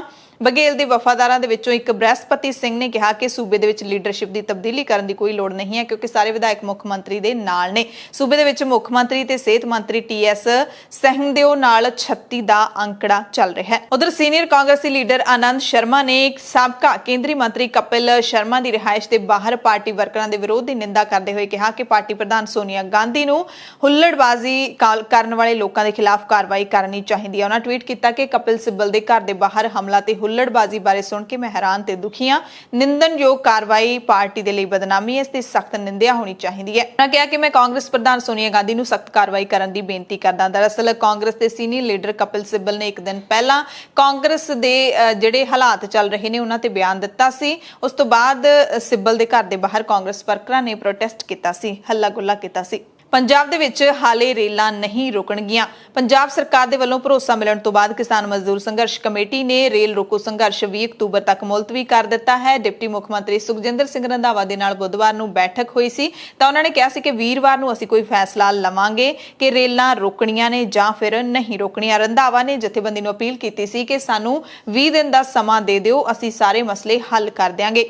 ਰੰਧਾਵਾ ਦੀ ਅਪੀਲ ਨੂੰ ਮੰਨਦਿਆਂ ਕਿਸਾਨ ਮਜ਼ਦੂਰ ਸੰਘਰਸ਼ ਕਮੇਟੀ ਨੇ ਜਿਹੜਾ ਵੱਖ-ਵੱਖ ਥਾਵਾਂ ਤੇ ਰੇਲ ਰੋਕੋ ਸੰਘਰਸ਼ ਸ਼ੁਰੂ ਕਰਨਾ ਸੀ ਉਸ ਨੂੰ ਮੁਲਤਵੀ ਕਰ ਦਿੱਤਾ। ਹੁਣ 20 ਅਕਤੂਬਰ ਤੋਂ ਬਾਅਦ ਸੂਬੇ ਦੀ ਕੋਰ ਕਮੇਟੀ ਹੈ ਜਿਹੜੀ ਉਹ ਆਪਣੇ ਸੰਘਰਸ਼ ਦੀ ਅਗਲੀ ਰੂਪਰੇਖਾ ਉਲੀਕੇਗੀ। ਸੂਬਾ ਜਨਰਲ ਸਕੱਤਰ ਸਰਵਣ ਸਿੰਘ ਪੰਧੇਰ ਨੇ ਦੱਸਿਆ ਕਿ ਇਸ ਅੰਦੋਲਨ ਦੇ ਦਬਾਅ ਹੇਠ ਚੰਨੀ ਸਰਕਾਰ ਨੂੰ 1200 ਕਰੋੜ ਦਾ ਬਿਜਲੀ ਬਕਾਇਆ ਮਾਫ ਕਰਨਾ ਪਿਆ ਹੈ। ਮਜ਼ਦੂਰਾਂ ਦੀ ਲੋੜ ਦੀ ਸ਼ਰਤ ਵੀ 2 ਕਿਲੋਵਾਟ ਕੀਤੀ ਗਈ ਹੈ। ਦਿੱਲੀ ਤੇ ਪੰਜਾਬ ਦੇ ਸ਼ਹੀਦਾਂ ਨੂੰ ਤੁਰੰਤ ਨੌਕਰੀਆਂ ਦੇਣ ਦਾ ਫੈਸਲਾ ਲਿਆ ਗਿਆ ਹੈ। ਪੰਜਾਬ ਦੇ ਕਿਸਾਨਾਂ ਮਜ਼ਦੂਰਾਂ ਉੱਤੇ ਅੰਦੋਲਨ ਦੌਰਾਨ ਪਾਏ 105 ਕੇਸ ਜਿਨ੍ਹਾਂ ਵਿੱਚੋਂ 65 ਵਾਪਸ ਲੈਣ ਦਾ ਐਲਾਨ ਕੀਤਾ ਗਿਆ ਤੇ ਬਾਕੀ ਇੱਕ ਹਫ਼ਤੇ ਵਿੱਚ ਵਾਪਸ ਲੈਣ ਦਾ ਫੈਸਲਾ ਕੀਤਾ ਗਿਆ ਹੈ। ਇਸ ਮੀਟਿੰਗ ਦੇ ਵਿੱਚ APMC ਐਕਟ ਨੂੰ ਰੱਦ ਕਰਨ ਦੇ ਲਈ ਇੱਕ ਕਮੇਟੀ ਬਣਾਈ ਗਈ ਹੈ। ਸੋ ਸਾਰੀਆਂ ਜਥੇਬੰਦੀਆਂ ਦੇ ਨਾਲ ਬੈਠਕ ਕਰਕੇ ਕੀਤੀਆਂ ਸੋਧਾਂ ਨੂੰ ਸਰਕਾਰ ਵਾਪਸ ਲਵੇਗੀ। ਪੰਜਾਬ ਦੇ ਕੈਬਨਿਟ ਮੰਤਰੀ ਅਰੁਣਾ ਚੌਧਰੀ ਨੇ ਵਿਭਾਗ ਦੇ ਉੱਚ ਅਧਿਕਾਰੀਆਂ ਦੇ ਨਾਲ ਪਹਿਲੀ ਮੀਟਿੰਗ ਕੀਤੀ। ਇਸ ਦੌਰਾਨ ਜਿੱਥੇ ਮਾਲ ਵਿਭਾਗ ਦੇ ਕੰਮਕਾਜ ਵਿੱਚ ਹੋਰ ਤੇਜ਼ੀ ਲਿਆਉਣ ਦੇ ਹੁਕਮ ਦਿੱਤੇ, ਉੱਥੇ ਕਿਸਾਨ ਸੰਘਰਸ਼ ਦੌਰਾਨ ਫੌਤ ਹੋਏ ਕਿਸਾਨਾਂ ਦੇ ਪਰਿਵਾਰਕ ਮੈਂਬਰਾਂ ਨੂੰ ਨੌਕਰੀ ਦੇਣ ਦੀ ਪ੍ਰਕਿਰਿਆ ਨੂੰ ਛੇਤੀ ਤੋਂ ਛੇਤੀ ਅੰਤਿਮ ਛੋਹਾਂ ਦੇਣ ਦੀ ਹਦਾਇਤ ਕੀਤੀ ਗਈ। ਯਾਨੀ ਕਿ ਪੰਜਾਬ ਦੇ ਵਿੱਚ ਉਹਨਾਂ ਕਿਸਾਨਾਂ ਦੇ ਪਰਿਵਾਰਾਂ ਨੂੰ ਹੁਣ ਛੇਤੀ ਨੌਕਰੀਆਂ ਦਿੱਤੀਆਂ ਜਾਣਗੀਆਂ ਜਿਹੜੇ ਕਿਸਾਨੀ ਸੰਘਰਸ਼ ਦੇ ਵਿੱਚ ਸ਼ਹੀਦ ਹੋ ਗਏ ਨੇ। ਪੰਜਾਬ ਦੇ ਨਵੇਂ ਬਣੇ ਟਰਾਂਸਪੋਰਟ ਮੰਤਰੀ ਅਮਰਿੰਦਰ ਸਿੰਘ ਰਾਜਾ ਵੜਿੰਗ ਨੇ ਸਰਕਾਰੀ ਬੱਸ ਦਾ ਖੁਦ ਸਫ਼ਰ ਕੀਤਾ। ਬੱਸ ਦੇ ਵਿੱਚ ਸਵਾਰੀਆਂ ਤੋਂ ਜਾਣਿਆ ਕਿ ਕਿਵੇਂ ਸਰਕਾਰੀ ਬੱਸਾਂ ਦੇ ਵਿੱਚ ਪ੍ਰਬੰਧ ਹੁੰਦੇ ਨੇ, ਕੀ ਪ੍ਰਬੰਧ ਦਰੁਸਤ ਕਰਨ ਦੀ ਲੋੜ ਹੈ, ਕਿੰਨੇ ਚੰਗੇ ਤੇ ਕਿੰਨੇ ਮਾੜੇ ਪ੍ਰਬੰਧ ਨੇ। ਚੰਡੀਗੜ੍ਹ ਤੋਂ ਜਦੋਂ ਗਿੱਦੜਬਾਹਾ ਨੂੰ ਜਾ ਰਹੇ ਸੀ ਤਾਂ ਬਠਿੰਡਾ ਦੇ ਵਿੱਚ ਵਰਕਰਾਂ ਨੇ ਸਵਾਗਤ ਕੀਤਾ। ਇੱਥੇ ਟਰਾਂਸਪੋਰਟ ਅਧਿਕਾਰੀ ਨੂੰ ਬਿਨਾਂ ਪਰਮਿਟ ਅਤੇ ਟੈਕਸ ਦੀ ਅਦਾਇਗੀ ਤੋਂ ਸੜਕਾਂ ਨਾਪਣ ਵਾਲੀਆਂ ਬੱਸਾਂ ਨੂੰ ਫੜਨ ਦੇ ਹੁਕਮ ਵੀ ਰਾਜਾ ਵੜਿੰਗ ਨੇ ਚਾੜ ਦਿੱਤੇ। ਉਹਨਾਂ ਸਪਸ਼ਟ ਕੀਤਾ ਕਿ ਇਸ ਮਾਮਲੇ ਦੇ ਵਿੱਚ ਟਰਾਂਸਪੋਰਟਰਾਂ ਦੇ ਵੱਡੇ ਜਾਂ ਰਸੂਖਵਾਨ ਹੋਣ ਦਾ ਖੌਫ ਇੱਕ ਪਾਸੇ ਰੱਖ ਕੇ ਕਾਰਵਾਈ ਕਰੋ, ਕਿਸ ਤੋਂ ਡਰਨ ਦੀ ਲੋੜ ਨਹੀਂ ਹੈ। ਵੜਿੰਗ ਨੇ ਮੀਡੀਆ ਦੇ ਨਾਲ ਗੱਲਬਾਤ ਵੀ ਕੀਤੀ ਅਤੇ ਕਿਹਾ ਕਿ ਬਠਿੰਡੇ ਦੇ ਬੱਸ ਸਟੈਂਡ ਦੀ ਹਫ਼ਤੇ ਦੇ ਅੰਦਰ ਦਿੱਖ ਬਦਲਣ ਦੇ ਲਈ ਕਦਮ ਚੁੱਕੇ ਜਾਣਗੇ। ਪੰਜਾਬ ਭਰ ਦੇ ਬੱਸ ਅੱਡਿਆਂ 'ਚੋਂ ਨਾਜਾਇਜ਼ ਕਬਜ਼ੇ ਖਤਮ ਕਰਕੇ ਸਾਫ਼ ਸਫਾਈ ਵਾਲਾ ਤੇ ਚੰਗਾ ਵਾਤਾਵਰਣ ਪੈਦਾ ਕਰਕੇ ਬਦਲਾਅ ਲਿਆਉਣ ਦਾ ਦਾਅਵਾ ਵੀ ਵੜਿੰਗ ਨੇ ਕੀਤਾ। ਉਹਨਾਂ ਕਿਹਾ ਕਿ ਕੁਝ ਟਰਾਂਸਪੋਰਟਰਾਂ ਦੇ ਵੱਲੋਂ ਜਾਣਬੁੱਝ ਕੇ ਟੈਕਸਾਂ ਦੀ ਅਦਾਇਗੀ ਰੋਕੀ ਹੋਈ ਹੈ, ਜਿਸ ਨੂੰ ਸਰਕਾਰ ਸਖਤੀ ਨਾਲ ਵਸੂਲੇਗੀ। ਟੈਕਸ ਨਾ ਭਰਨ ਵਾਲੇ ਟਰਾਂਸਪੋਰਟਰਾਂ ਦੀਆਂ ਬੱਸਾਂ ਬੰਦ ਕੀਤੀਆਂ ਜਾਣਗੀਆਂ। ਛੋਟੇ ਵੱਡੇ ਟਰਾਂਸਪੋਰਟਰਾਂ ਵਿਚਲਾ ਪਾੜਾ ਪੂਰਨ ਲਈ ਛੋਟੇ ਟਰਾਂਸਪੋਰਟਰਾਂ ਦੇ ਸੁਝਾਅ ਤੇ ਸ਼ਿਕਾਇਤਾਂ ਪਹਿਲ ਦੇ ਆਧਾਰ ਤੇ ਸੁਣੀਆਂ ਜਾਣਗੀਆਂ। ਉਹਨਾਂ ਬਗੈਰ ਪਰਮਿਟ ਜਾਂ ਇੱਕੋ ਪਰਮਿਟ ਤੇ ਦੌੜਦੀਆਂ ਕਈ ਬੱਸਾਂ ਅਤੇ ਬੱਸ ਤੋਂ ਬੱਸ ਦਰਮਿਆਨ ਰਵਾਨਗੀ ਦੇ ਟਾਈਮ ਨੂੰ ਛੇਤੀ ਹੀ ਤਰਕਸੰਗਤ ਬਣਾਏ ਜਾਣ ਦੀ ਗੱਲ ਵੀ ਆਖੀ। ਇਸ ਮੌਕੇ ਉਹਨਾਂ ਦੇ ਨਾਲ ਹੋਰ ਵੀ ਕਾਂਗਰਸੀ ਲੀਡਰ ਤੇ ਵਰਕਰ ਮੌਜੂਦ ਸਨ।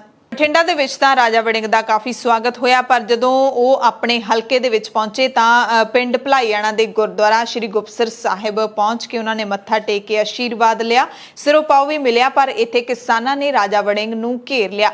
ਵੜਿੰਗ ਨੂੰ ਕਿਸਾਨਾਂ ਨੇ ਸਵਾਲ ਪੁੱਛੇ ਤਾਂ ਰਾਜਾ ਵੜਿੰਗ ਨੇ ਕਾਫੀ ਦ੍ਰਿੜਤਾ ਦੇ ਨਾਲ ਕਿਸਾਨਾਂ ਦੇ ਜਵਾਬ ਵੀ ਦਿੱਤੇ। ਲੰਮੀ ਬਹਿਸਬਾਜ਼ੀ ਤੋਂ ਬਾਅਦ ਟਰਾਂਸਪੋਰਟ ਮੰਤਰੀ ਅਮਰਿੰਦਰ ਸਿੰਘ ਰਾਜਾ ਵੜਿੰਗ ਨੇ ਕਿਸਾਨਾਂ ਨੂੰ ਵਿਸ਼ਵਾਸ ਦਿਵਾਇਆ ਕਿ ਛੇਤੀ ਹੀ ਕਿਸਾਨਾਂ ਦੀ ਪੰਜਾਬ ਸਰਕਾਰ ਦੇ ਵੱਲੋਂ ਇੱਕ ਬੈਠਕ ਹੈ ਜਿਹੜੀ ਉਹ ਬੁਲਾਈ ਜਾਵੇਗੀ, ਜਿਹਦੇ ਵਿੱਚ ਪੰਜਾਬ ਦਾ ਸਾਰਾ ਮੀਡੀਆ ਵੀ ਸੱਦਿਆ ਜਾਏਗਾ, ਦੁੱਧ ਦਾ ਦੁੱਧ ਤੇ ਪਾਣੀ ਦਾ ਪਾਣੀ ਕੀਤਾ ਜਾਏਗਾ। ਭਾਰਤ ਦੇ ਚੀਫ ਜਸਟਿਸ NV ਰਾਮਨਾ ਦੀ ਅਗਵਾਈ ਵਾਲੀ ਸੁਪਰੀਮ ਕੋਰਟ ਕਾਲੀਜੀਅਮ ਨੇ 4 ਹਾਈ ਕੋਰਟਾਂ ਦੇ ਵਿੱਚ ਜੱਜਾਂ ਵਜੋਂ ਨਿਯੁਕਤੀ ਦੇ ਲਈ 16 ਨਾਵਾਂ ਨੂੰ ਮਨਜ਼ੂਰੀ ਦੇ ਦਿੱਤੀ ਹੈ। ਐਡਵੋਕੇਟ ਸੰਦੀਪ ਮੌਦਗਿਲ ਦਾ ਨਾਮ ਵੀ ਸ਼ਾਮਿਲ ਹੈ, ਜਿਨ੍ਹਾਂ ਨੂੰ ਪੰਜਾਬ ਤੇ ਹਰਿਆਣਾ ਹਾਈ ਕੋਰਟ ਦੇ ਜੱਜ ਵਜੋਂ ਨਿਯੁਕਤੀ ਕਰਨ ਦੀ ਸਿਫਾਰਿਸ਼ ਕੀਤੀ ਗਈ ਹੈ। ਪੰਜਾਬ ਯੂਨੀਵਰਸਿਟੀ ਦੀ ਇੱਕ ਜਥੇਬੰਦੀ ਲਲਕਾਰ ਹੈ, ਜਿਸ ਦੀ ਕਾਰਕੁਨ ਅਮਨਦੀਪ ਅਤੇ 3 ਹੋਰ ਵਿਦਿਆਰਥੀਆਂ ਦੇ ਖਿਲਾਫ 1 ਮਹੀਨੇ ਬਾਅਦ ਕੇਸ ਦਰਜ ਕੀਤਾ ਗਿਆ ਹੈ। ਜਦੋਂ ਉਹਨਾਂ ਨੇ ਇੱਥੇ ਪ੍ਰੋਟੈਸਟ ਸ਼ੁਰੂ ਕੀਤਾ ਸੀ, ਉਹਨਾਂ ਦੇ ਖਿਲਾਫ ਪੰਜਾਬ ਯੂਨੀਵਰਸਿਟੀ ਚੰਡੀਗੜ੍ਹ ਦੇ ਉਪ ਕੁਲਪਤੀ ਵਿਰੁੱਧ ਹਿੰਸਾ ਭੜਕਾਉਣ ਦੇ ਦੋਸ਼ ਲਾਏ ਗਏ ਨੇ।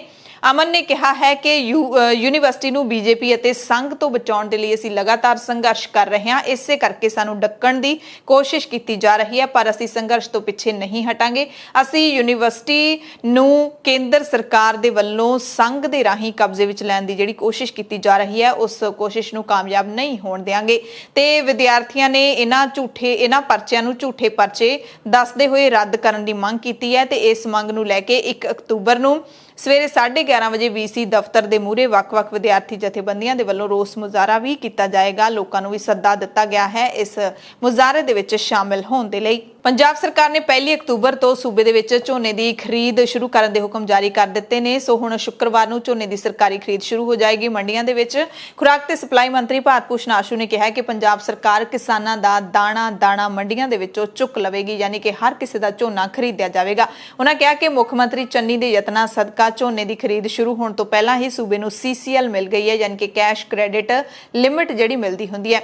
ਉਹਨਾਂ ਕਿਹਾ ਕਿ ਕੇਂਦਰ ਸਰਕਾਰ ਦੇ ਵੱਲੋਂ A ਗ੍ਰੇਡ ਝੋਨੇ ਦੀ MSP 1960 ਰੁਪਏ ਪ੍ਰਤੀ ਕੁਇੰਟਲ ਤੈਅ ਕੀਤੀ ਗਈ ਹੈ ਤੇ RBI ਦੇ ਵੱਲੋਂ 35,712 ਕਰੋੜ ਰੁਪਏ ਤੋਂ ਵੱਧ ਦੀ CCL ਲਿਮਟ ਜਾਰੀ ਕਰ ਦਿੱਤੀ ਗਈ ਹੈ। ਲੋੜੀਂਦੀਆਂ ਗੱਠਾਂ ਦੇ ਪ੍ਰਬੰਧ ਵੀ ਕਰ ਲਏ ਗਏ ਨੇ। ਖਰੀਦ ਜਿਹੜੀ ਉਹ 30 ਨਵੰਬਰ ਤੱਕ ਜਾਰੀ ਰਹੇਗੀ, ਯਾਨੀ ਕਿ 2 ਮਹੀਨੇ ਲਗਾਤਾਰ ਸਰਕਾਰੀ ਖਰੀਦ ਝੋਨੇ ਦੀ ਕੀਤੀ ਜਾਏਗੀ। ਲਹਿਰਾਗਾਗਾ ਤੋਂ ਖਬਰ ਹੈ, ਜਿੱਥੇ ਲਹਿਰਾਗਾਗਾ ਛਾਜਲੀ ਰੇਲ ਲਿੰਕ ਦੇ ਵਿਚਾਲੇ ਨਾਂਦੇੜ ਐਕਸਪ੍ਰੈਸ ਦੇ ਮੂਹਰੇ ਆ ਕੇ ਇੱਕ ਦਿਹਾੜੀਦਾਰ ਮਜ਼ਦੂਰ ਨੇ ਖੁਦਕੁਸ਼ੀ ਕਰ ਲਈ। ਆਰਥਿਕ ਤੰਗੀ ਤੋਂ ਪਰੇਸ਼ਾਨ ਸੀ। ਰੇਲਵੇ ਪੁਲਿਸ ਦੇ ਥਾਣੇਦਾਰ ਗੁਰਤੇਜ ਸਿੰਘ ਦੇ ਦੱਸਣ ਦੇ ਮੁਤਾਬਿਕ 29 ਸਾਲ ਦੇ ਸੰਮੀ ਸਿੰਘ ਨਾਮ ਦੇ ਨੌਜਵਾਨ ਨੇ ਖੁਦਕੁਸ਼ੀ ਕੀਤੀ ਹੈ। ਮ੍ਰਿਤਕ ਦੇ ਪਿਓ ਨੇ ਦੱਸਿਆ ਕਿ ਉਹ ਹਜੇ ਕੁਆਰਾ ਸੀ, ਘਰ ਦੀ ਆਰਥਿਕ ਸਥਿਤੀ ਕਮਜ਼ੋਰ ਹੋਣ ਕਰਕੇ ਪਰੇਸ਼ਾਨ ਰਹਿੰਦਾ ਸੀ। ਪੈਟਰੋਲ ਤੇ ਡੀਜ਼ਲ ਦੇ ਭਾਅ ਦੇ ਵਿੱਚ ਮੁੜ ਵਾਧਾ ਕਰ ਦਿੱਤਾ ਗਿਆ ਹੈ। ਪੈਟਰੋਲ ਨੂੰ 25 ਪੈਸੇ ਪ੍ਰਤੀ ਲੀਟਰ ਵਧਾ ਦਿੱਤਾ ਗਿਆ ਤੇ ਡੀਜ਼ਲ ਦੇ ਵਿੱਚ 30 ਪੈਸੇ ਪ੍ਰਤੀ ਲੀਟਰ ਦਾ ਵਾਧਾ ਕਰ ਦਿੱਤਾ ਗਿਆ। ਚੰਡੀਗੜ੍ਹ ਦੇ ਵਿੱਚ ਪੈਟਰੋਲ 97 ਰੁਪਏ 85 ਪੈਸੇ ਹੋ ਗਿਆ, ਡੀਜ਼ਲ 99 ਰੁਪਏ 61 ਪੈਸੇ ਪ੍ਰਤੀ ਲੀਟਰ ਹੋ ਗਿਆ ਤੇ ਚੰਡੀਗੜ੍ਹ ਦੇ ਵਿੱਚ ਵੀ ਪੈਟਰੋਲ ਦਾ ਸੈਂਕੜਾ ਵੱਜਣ ਹੀ ਵਾਲਾ ਹੈ। ਸਾਹਿਬਜ਼ਾਦਾ ਅਜੀਤ ਸਿੰਘ ਨਗਰ ਮੋਹਾਲੀ ਦੀ ਵਿਸ਼ੇਸ਼ ਅਦਾਲਤ ਨੇ ਪੰਜਾਬ ਦੇ ਸਾਬਕਾ DGP ਸੁਮੇਧ ਸੈਣੀ ਦੀ ਚੰਡੀਗੜ੍ਹ ਦੇ ਸੈਕਟਰ 20 ਸਥਿਤ ਵਿਵਾਦਿਤ ਕੋਠੀ ਦੇ ਕਿਰਾਏ ਬਾਰੇ ਜ਼ਿਲ੍ਹਾ ਪ੍ਰਸ਼ਾਸਨ ਤੋਂ ਰਿਪੋਰਟ ਤਲਬ ਕਰ ਲਈ ਹੈ। ਪੰਜਾਬ ਵਿਜੀਲੈਂਸ ਬਿਊਰੋ ਦੇ ਵੱਲੋਂ ਸੈਣੀ ਦੇ ਖਿਲਾਫ ਆਮਦਨ ਤੋਂ ਵੱਧ ਜਾਇਦਾਦ ਜਟਾਉਣ ਦਾ ਅਪਰਾਧਿਕ ਕੇਸ ਦਰਜ ਕੀਤਾ ਗਿਆ ਸੀ। ਇਸ ਦੇ ਨਾਲ ਹੀ ਕਲੋਨੀ ਬਣਾਉਣ ਲਈ ਖਰੀਦੀ ਗਈ ਜ਼ਮੀਨ ਦੀ ਸਰਕਾਰੀ ਫੀਸ ਜਮ੍ਹਾਂ ਕਰਵਾਉਣ ਦੇ ਵਿੱਚ ਕੀਤੀ ਗਈ ਕਥਿਤ ਘੁਟਾਲੇਬਾਜ਼ੀ ਤੋਂ ਬਾਅਦ ਉਸ ਦੀ ਚੰਡੀਗੜ੍ਹ ਦੇ ਸੈਕਟਰ 20 ਸਥਿਤ ਆਲੀਸ਼ਾਨ ਕੋਠੀ ਨੂੰ ਅਟੈਚ ਕਰਨ ਦੀ ਮੰਗ ਵੀ ਕੀਤੀ ਗਈ ਸੀ। ਤੇ ਮੌਜੂਦਾ ਸਮੇਂ ਸਾਬਕਾ DGP ਸੈਣੀ ਆਪਣੇ ਪਰਿਵਾਰ ਦੇ ਨਾਲ ਇਸੇ ਕੋਠੀ ਦੇ ਵਿੱਚ ਰਹਿ ਰਿਹਾ ਹੈ। ਇਸ ਤੋਂ ਪਤਾ ਲੱਗਦਾ ਹੈ ਕਿ ਕਿੰਨੀ ਹੈਂਕੜਬਾਜ਼ੀ ਹੈ ਕਿ ਉਸੇ ਕੋਠੀ ਦੇ ਵਿੱਚ ਸੁਮੇਧ ਸੈਣੀ ਰਹਿ ਰਿਹਾ ਹੈ, ਜਿਸ ਕੋਠੀ ਨੂੰ ਲੈ ਕੇ ਇਲਜ਼ਾਮਾਂ ਦੇ ਵਿੱਚ ਫਸਿਆ ਹੋਇਆ ਹੈ ਤੇ ਪਰਚਾ ਵੀ ਦਰਜ ਕੀਤਾ ਗਿਆ ਹੈ। ਕੁਝ ਸਮਾਂ ਪਹਿਲਾਂ ਅਦਾਲਤ ਨੇ ਇਸ ਕੋਠੀ ਨੂੰ ਹੀ ਕੁਰਕ ਕਰਨ ਦੇ ਹੁਕਮ ਜਾਰੀ ਕੀਤੇ ਸੀ। ਅਦਾਲਤ ਨੇ ਮੋਹਾਲੀ ਦੇ DC ਨੂੰ ਸੰਮਨ ਜਾਰੀ ਕਰਕੇ ਕਿਹਾ ਕਿ ਪਤਾ ਕਰੋ ਕਿ ਸੈਣੀ ਦੀ ਇਸ ਕੋਠੀ ਦੇ ਕਿਰਾਏ ਦੀ ਰਾਸ਼ੀ ਸਰਕਾਰੀ ਖਜ਼ਾਨੇ ਵਿੱਚੋਂ ਜਮ੍ਹਾਂ ਕਰਵਾਈ ਜਾ ਰਹੀ ਹੈ ਜਾਂ ਫਿਰ ਨਹੀਂ। ਇਸ ਸੰਬੰਧੀ ਅਦਾਲਤ ਨੂੰ 22 ਅਕਤੂਬਰ ਤੱਕ ਰਿਪੋਰਟ ਪੇਸ਼ ਕਰਨ ਦੇ ਲਈ ਅਦਾਲਤ ਨੇ ਕਿਹਾ ਹੈ। ਪੰਜਾਬ ਪੁਲਿਸ ਨੇ ਬਲਾਤਕਾਰੀ ਤੇ ਕਾਤਲ ਸਾਧ ਰਾਮ ਰਹੀਮ ਨੂੰ ਕਲੀਨ ਚਿੱਟ ਦਿੱਤੇ ਜਾਣ ਦੇ ਦੋਸ਼ਾਂ ਨੂੰ ਰੱਦ ਕਰ ਦਿੱਤਾ ਤੇ ਬੇਬੁਨਿਆਦ ਦੱਸਿਆ ਹੈ। ਤੇ ਜ਼ਾਹਿਰ ਤੌਰ ਤੇ ਇਹ ਬਿਆਨ ਇਕਬਾਲਪ੍ਰੀਤ ਸਿੰਘ ਸਹੋਤਾ ਦੇ ਹਵਾਲੇ ਨਾਲ ਛਪੀਆਂ ਖਬਰਾਂ ਦੇ ਵਿੱਚ ਆਇਆ ਹੈ, ਜਿਨ੍ਹਾਂ ਨੂੰ ਹੁਣ ਪੰਜਾਬ ਦਾ DGP ਲਾਇਆ ਗਿਆ ਹੈ। ਇਹਨਾਂ ਤੇ ਇਲਜ਼ਾਮ ਲੱਗ ਰਹੇ ਨੇ ਕਿ ਗੁਰਮੀਤ ਰਾਮ ਰਹੀਮ ਨੂੰ 2015 ਦੇ ਵਿੱਚ ਬਰਗਾੜੀ ਬੇਅਦਬੀ ਮਾਮਲਿਆਂ ਦੀ ਜਾਂਚ ਲਈ ਸਿੱਟ ਦੀ ਅਗਵਾਈ ਕਰਦਿਆਂ ਇਹਨਾਂ ਨੇ ਕਲੀਨ ਚਿੱਟ ਦਿੱਤੀ ਸੀ। 12 ਅਕਤੂਬਰ 2015 ਨੂੰ ਜਦੋਂ ਪਿੰਡ ਬਰਗਾੜੀ ਦੇ ਵਿੱਚ ਪਵਿੱਤਰ ਸ੍ਰੀ ਗੁਰੂ ਗ੍ਰੰਥ ਸਾਹਿਬ ਜੀ ਦੇ ਅੰਗ ਨੇ ਜਿਹੜੇ ਉਹ ਖਿਲਾਰੇ ਗਏ ਸੀ, ਉਸ ਤੋਂ ਬਾਅਦ ਬਾਜਾਖਾਨਾ ਪੁਲਿਸ ਸਟੇਸ਼ਨ ਦੇ ਵਿੱਚ FIR ਦਰਜ ਕੀਤੀ ਗਈ ਸੀ ਤੇ ਬਰਗਾੜੀ ਪਿੰਡ ਦੇ ਵਿੱਚ ਜਿਹੜੀ ਬੇਅਦਬੀ ਹੋਈ ਸੀ ਉਸ ਮਾਮਲੇ ਦੀ ਜਾਂਚ ਲਈ ਇਕਬਾਲਪ੍ਰੀਤ ਸਿੰਘ ਸਹੋਤਾ ਉਸ ਸਮੇਂ ਦੇ ਜਿਹੜੇ ਹੈਗੇ ਨੇ ਉਹ BOI ਦੇ ਡਾਇਰੈਕਟਰ ਸੀਗੇ, ਯਾਨੀ ਕਿ ਬਿਊਰੋ ਆਫ ਇਨਵੈਸਟੀਗੇਸ਼ਨ ਦੇ ਚੀਫ ਸੀਗੇ। ਉਹਨਾਂ ਦੀ ਅਗਵਾਈ ਦੇ ਵਿੱਚ ਸਿੱਟ ਬਣਾਈ ਗਈ ਸੀ ਤੇ ਹੁਣ ਪੰਜਾਬ ਪੁਲਿਸ ਨੇ ਇਹ ਸਪਸ਼ਟੀਕਰਨ ਦਿੱਤਾ ਕਿ ਸਿੱਟ ਨੇ ਸਿਰਫ 20 ਦਿਨਾਂ ਤੱਕ ਕੰਮ ਕੀਤਾ ਸੀ, ਜਿਸ ਤੋਂ ਬਾਅਦ ਕੇਸ CBI ਨੂੰ ਸੌਂਪ ਦਿੱਤਾ ਗਿਆ ਸੀ। ਪੂਰੀ ਜਾਂਚ CBI ਦੇ ਵੱਲੋਂ ਕੀਤੀ ਗਈ ਸੀ, ਨਾ ਕਿ ਇਕਬਾਲਪ੍ਰੀਤ ਸਿੰਘ ਸਹੋਤਾ ਦੀ ਅਗਵਾਈ ਵਾਲੀ ਸਿੱਟ ਨੇ ਕੀਤੀ ਸੀ। ਇਸ ਕਰਕੇ ਪੰਜਾਬ ਪੁਲਿਸ ਨੇ ਰਾਮ ਰਹੀਮ ਨੂੰ ਕੋਈ ਕਲੀਨ ਚਿੱਟ ਨਹੀਂ ਦਿੱਤੀ ਸੀ। ਸੋ ਨਵਜੋਤ ਸਿੰਘ ਸਿੱਧੂ ਇਹਨਾਂ ਦੀ ਨਿਯੁਕਤੀ ਤੇ ਸਵਾਲ ਚੁੱਕ ਰਹੇ ਨੇ ਤੇ ਹੁਣ ਪੰਜਾਬ ਪੁਲਿਸ ਦੇ ਜ਼ਰੀਏ ਇਹ ਜਿਹੜਾ ਸਪਸ਼ਟੀਕਰਨ ਦਵਾਇਆ ਗਿਆ ਹੈ ਇਕਬਾਲਪ੍ਰੀਤ ਸਿੰਘ ਸਹੋਤਾ ਨੂੰ ਦੋਸ਼ ਮੁਕਤ ਕਰਵਾਉਣ ਦੇ ਲਈ। ਗੁਰਦਾਸਮਾਨ ਨੂੰ ਪੰਜਾਬ ਤੇ ਹਰਿਆਣਾ ਹਾਈ ਕੋਰਟ ਨੇ ਵੱਡੀ ਰਾਹਤ ਦੇ ਦਿੱਤੀ ਹੈ। ਰੈਗੂਲਰ ਜ਼ਮਾਨਤ ਹੈ ਜਿਹੜੀ ਉਹ ਮਨਜ਼ੂਰ ਕਰ ਲਈ ਹੈ। ਗੁਰਦਾਸਮਾਨ ਦੀ ਅੰਤਰਿਮ ਜ਼ਮਾਨਤ ਨੂੰ ਹੁਣ ਰੈਗੂਲਰ ਕਰ ਦਿੱਤਾ ਗਿਆ। ਗੁਰਦਾਸਮਾਨ ਦੇ ਖਿਲਾਫ ਧਾਰਮਿਕ ਭਾਵਨਾਵਾਂ ਨੂੰ ਭੜਕਾਉਣ ਦਾ ਦੋਸ਼ ਲੱਗਿਆ ਹੈ। ਜਾਣਕਾਰੀ ਇਹ ਵੀ ਮਿਲੀ ਹੈ ਕਿ ਗੁਰਦਾਸਮਾਨ ਕੋਰੋਨਾ ਪੋਜ਼ਿਟਿਵ ਹੋਣ ਕਰਕੇ ਜਾਂਚ ਵਿੱਚ ਸ਼ਾਮਲ ਨਹੀਂ ਹੋ ਸਕੇ ਤੇ ਕੋਰਟ ਨੇ 5 ਹਫ਼ਤਿਆਂ ਦੇ ਵਿੱਚ ਜਾਂਚ ਵਿੱਚ ਸ਼ਾਮਲ ਹੋਣ ਦੇ ਆਰਡਰ ਦਿੱਤੇ ਨੇ। ਭਾਰਤੀ ਹਾਕੀ ਟੀਮ ਦੇ ਤੇਜ਼ ਤਰਾਰ ਡਰੈਗ ਫਲਿਕਰ ਏਸ਼ੀਆਈ ਖੇਡਾਂ ਦੇ ਵਿੱਚ ਸੋਨੇ ਦਾ ਤਗਮਾ ਅਤੇ ਟੋਕੀਓ 올림픽ਸ ਦੇ ਵਿੱਚ ਕਾਂਸੇ ਦਾ ਤਗਮਾ ਜਿੱਤਣ ਵਾਲੀ ਟੀਮ ਦੇ ਅਹਿਮ ਮੈਂਬਰ ਖਿਡਾਰੀ ਰਹੇ ਰੁਪਿੰਦਰਪਾਲ ਸਿੰਘ ਨੇ ਹਾਕੀ ਤੋਂ ਰਿਟਾਇਰ ਹੋਣ ਦਾ ਐਲਾਨ ਕਰ ਦਿੱਤਾ ਹੈ। ਭਾਰਤ ਦੇ ਲਈ ਲੰਘੇ 13 ਸਾਲਾਂ ਦੇ ਵਿੱਚ 223 ਮੈਚ ਖੇਡਣ ਵਾਲੇ ਰੁਪਿੰਦਰਪਾਲ ਸਿੰਘ ਨੇ ਇਹ ਐਲਾਨ ਟਵਿੱਟਰ ਦੇ ਜ਼ਰੀਏ ਕੀਤਾ ਹੈ। ਰੁਪਿੰਦਰ ਨੇ ਟਵੀਟ ਕੀਤਾ ਹੈ ਕਿ ਮੈਂ ਭਾਰਤੀ ਹਾਕੀ ਟੀਮ ਤੋਂ ਰਿਟਾਇਰ ਹੋਣ ਦੇ ਫੈਸਲੇ ਬਾਰੇ ਦੱਸਣਾ ਚਾਹੁੰਦਾ। ਲੰਘੇ ਕੁਝ ਮਹੀਨੇ ਮੇਰੇ ਜੀਵਨ ਦੇ ਸਭ ਤੋਂ ਬਿਹਤਰੀਨ ਪਲ ਰਹੇ ਨੇ। ਟੋਕੀਓ ਦੇ ਵਿੱਚ ਆਪਣੀ ਟੀਮ ਦੇ ਖਿਡਾਰੀਆਂ ਦੇ ਨਾਲ ਪੋਡੀਅਮ ਦੇ ਵਿੱਚ ਖੜਾ ਹੋਣਾ ਇੱਕ ਯਾਦਗਾਰ ਲਮਹਾ ਰਿਹਾ ਹੈ ਮੇਰੀ ਜ਼ਿੰਦਗੀ ਦਾ, ਜਿਸ ਨੂੰ ਮੈਂ ਕਦੇ ਵੀ ਭੁਲਾ ਨਹੀਂ ਸਕਦਾ। ਉਹਨਾਂ ਕਿਹਾ ਕਿ ਮੇਰੇ ਖਿਆਲ ਨਾਲ ਹੁਣ ਮੈਨੂੰ ਕਿਸੇ ਨੌਜਵਾਨ ਖਿਡਾਰੀ ਨੂੰ ਭਾਰਤ ਦੇ ਲਈ ਖੇਡਣ ਦਾ ਮੌਕਾ ਦੇਣਾ ਚਾਹੀਦਾ ਹੈ। ਇਟਲੀ ਦੇ ਸ਼ਹਿਰ ਬਰੇਸ਼ੀਆ ਤੋਂ ਖਬਰ ਹੈ, ਜਿੱਥੇ ਨਾਈਟ੍ਰੋਜਨ ਲੀਕ ਹੋਣ ਕਾਰਨ ਚੇਤਨਪੁਰਾ ਦੇ ਜਗਦੀਪ ਸਿੰਘ 42 ਸਾਲ ਦੀ ਉਮਰ ਅਤੇ ਇਟਲੀ ਦੇ ਇਮੈਨੂਅਲ ਦੀ ਮੌਤ ਹੋ ਗਈ। ਜਗਦੀਪ ਸਿੰਘ ਦੇ ਪਿਤਾ ਬਲਵਿੰਦਰ ਸਿੰਘ ਨੇ ਦੱਸਿਆ ਕਿ ਉਹਨਾਂ ਦਾ ਪੁੱਤਰ ਕਾਫੀ ਸਮੇਂ ਤੋਂ ਪਰਿਵਾਰ ਸਮੇਤ ਇਟਲੀ ਰਹਿ ਰਿਹਾ ਸੀ। ਲੰਘੇ ਦਿਨੋਂ ਰੋਜ਼ਾਨਾ ਵਾਂਗੂ ਆਪਣੇ ਸਾਥੀ ਇਮੈਨੂਅਲ ਦੇ ਨਾਲ ਇਟਲੀ ਦੇ ਮਿਲਾਨ ਸ਼ਹਿਰ ਨੇੜੇ ਇੱਕ ਹਸਪਤਾਲ ਦੇ ਲਈ ਨਾਈਟ੍ਰੋਜਨ ਲੋਡ ਕਰ ਰਿਹਾ ਸੀ। ਇਸ ਦੌਰਾਨ ਗੈਸ ਲੀਕ ਹੋਣ ਕਰਕੇ ਉਹਨਾਂ ਦੀ ਮੌਤ ਹੋ ਗਈ। ਉਹਨਾਂ ਨੇ ਜਗਦੀਪ ਦੀ ਲਾਸ਼ ਭਾਰਤ ਲਿਆਉਣ ਲਈ ਕੇਂਦਰ ਸਰਕਾਰ ਤੋਂ ਮਦਦ ਮੰਗੀ ਹੈ। ਮੁੰਬਈ ਤੋਂ ਇੱਕ ਖਬਰ ਹੈ ਕਿ AM ਮੈਡੀਕਲ ਕਾਲਜ ਦੇ ਵਿੱਚ 29 ਵਿਦਿਆਰਥੀ ਕਰੋਨਾ ਪੀੜਤ ਨਿਕਲੇ ਨੇ ਤੇ ਹੈਰਾਨੀ ਦੀ ਗੱਲ ਹੈ ਇਹਨਾਂ ਵਿੱਚੋਂ 27 ਉਹ ਵਿਦਿਆਰਥੀ ਨੇ ਜਿਨ੍ਹਾਂ ਨੂੰ ਕਰੋਨਾ ਵੈਕਸੀਨ ਦੀਆਂ ਦੋਵੇਂ ਡੋਜ਼ਜ਼ ਲੱਗ ਚੁੱਕੀਆਂ ਸੀ। ਵੀਰਵਾਰ ਨੂੰ ਪੱਛਮੀ ਬੰਗਾਲ ਦੀ ਅਹਿਮ ਭਵਾਨੀਪੁਰ ਵਿਧਾਨ ਸਭਾ ਸੀਟ ਦੇ ਲਈ ਜ਼ਿਮਨੀ ਚੋਣਾਂ ਦੇ ਵਾਸਤੇ VOTING ਹੋਈ। ਸਵੇਰੇ 11 ਵਜੇ ਤੱਕ ਤਕਰੀਬਨ 21.7% ਦੀ VOTING ਦਰਜ ਕੀਤੀ ਗਈ। ਮੁੱਖ ਮੰਤਰੀ ਮਮਤਾ ਬੈਨਰਜੀ ਤ੍ਰਿਣਮੂਲ ਕਾਂਗਰਸ ਵੱਲੋਂ ਚੋਣ ਲੜ ਰਹੇ ਨੇ। ਚੋਣ ਕਮਿਸ਼ਨ ਦੇ ਸੂਤਰਾਂ ਮੁਤਾਬਿਕ ਮੁਰਸ਼ਿਦਾਬਾਦ ਜ਼ਿਲ੍ਹੇ ਦੀ ਸ਼ਮਸ਼ੇਰਗੰਜ ਅਤੇ ਜੰਗੀਪੁਰ ਸੀਟ ਲਈ VOTING ਸਖਤ ਸੁਰੱਖਿਆ ਦੇ ਵਿਚਕਾਰ ਸਵੇਰੇ 7 ਵਜੇ ਸ਼ੁਰੂ ਹੋਈ। ਇਹਨਾਂ 3 ਸੀਟਾਂ ਤੇ ਕੁੱਲ 6,97,164 ਵੋਟਰ ਨੇ। ਵੋਟਾਂ ਦੀ ਗਿਣਤੀ ਗਾਂਧੀ ਜਯੰਤੀ ਵਾਲੇ ਦਿਨ 2 ਅਕਤੂਬਰ ਨੂੰ ਹੋਵੇਗੀ ਤੇ ਮੁੱਖ ਮੰਤਰੀ ਦੇ ਅਹੁਦੇ ਤੇ ਬਰਕਰਾਰ ਰਹਿਣ ਦੇ ਲਈ ਮਮਤਾ ਬੈਨਰਜੀ ਨੂੰ ਇਹ ਸੀਟ ਜਿੱਤਣੀ ਪਵੇਗੀ। ਜੇ ਮਮਤਾ ਇਹ ਸੀਟ ਨਹੀਂ ਜਿੱਤਦੇ ਤਾਂ ਉਹਨਾਂ ਨੂੰ ਮੁੱਖ ਮੰਤਰੀ ਦੀ ਕੁਰਸੀ ਛੱਡਣੀ ਪਵੇਗੀ। ਮੇਘਾਲਿਆ ਤੋਂ ਖਬਰ ਹੈ, ਜਿੱਥੇ ਟਰਾਂਸਪੋਰਟ ਕਾਰਪੋਰੇਸ਼ਨ ਦੀ ਬੱਸ ਤੜਕੇ ਰਿੰਗਦੀ ਨਦੀ ਦੇ ਵਿੱਚ ਡਿੱਗ ਪਈ, ਜਿਸ ਕਾਰਨ ਘੱਟੋ-ਘੱਟ 5 ਲੋਕਾਂ ਦੀ ਮੌਤ ਹੋ ਗਈ, 16 ਹੋਰ ਲੋਕ ਜ਼ਖਮੀ ਹੋ ਗਏ। ਬੱਸ ਪੂਰਬੀ ਗਾਰੋ ਪਹਾੜੀ ਜ਼ਿਲ੍ਹੇ ਦੇ ਨੋਂਗਚਰਾਮ ਵਿੱਚ ਰਿੰਗਦੀ ਨਦੀ ਵਿੱਚ ਉਸ ਵਕਤ ਡਿੱਗ ਪਈ ਜਦੋਂ ਇਹ ਤੁਰਾ ਤੋਂ ਸ਼ਿਲੌਂਗ ਵੱਲ ਨੂੰ ਜਾ ਰਹੀ ਸੀ।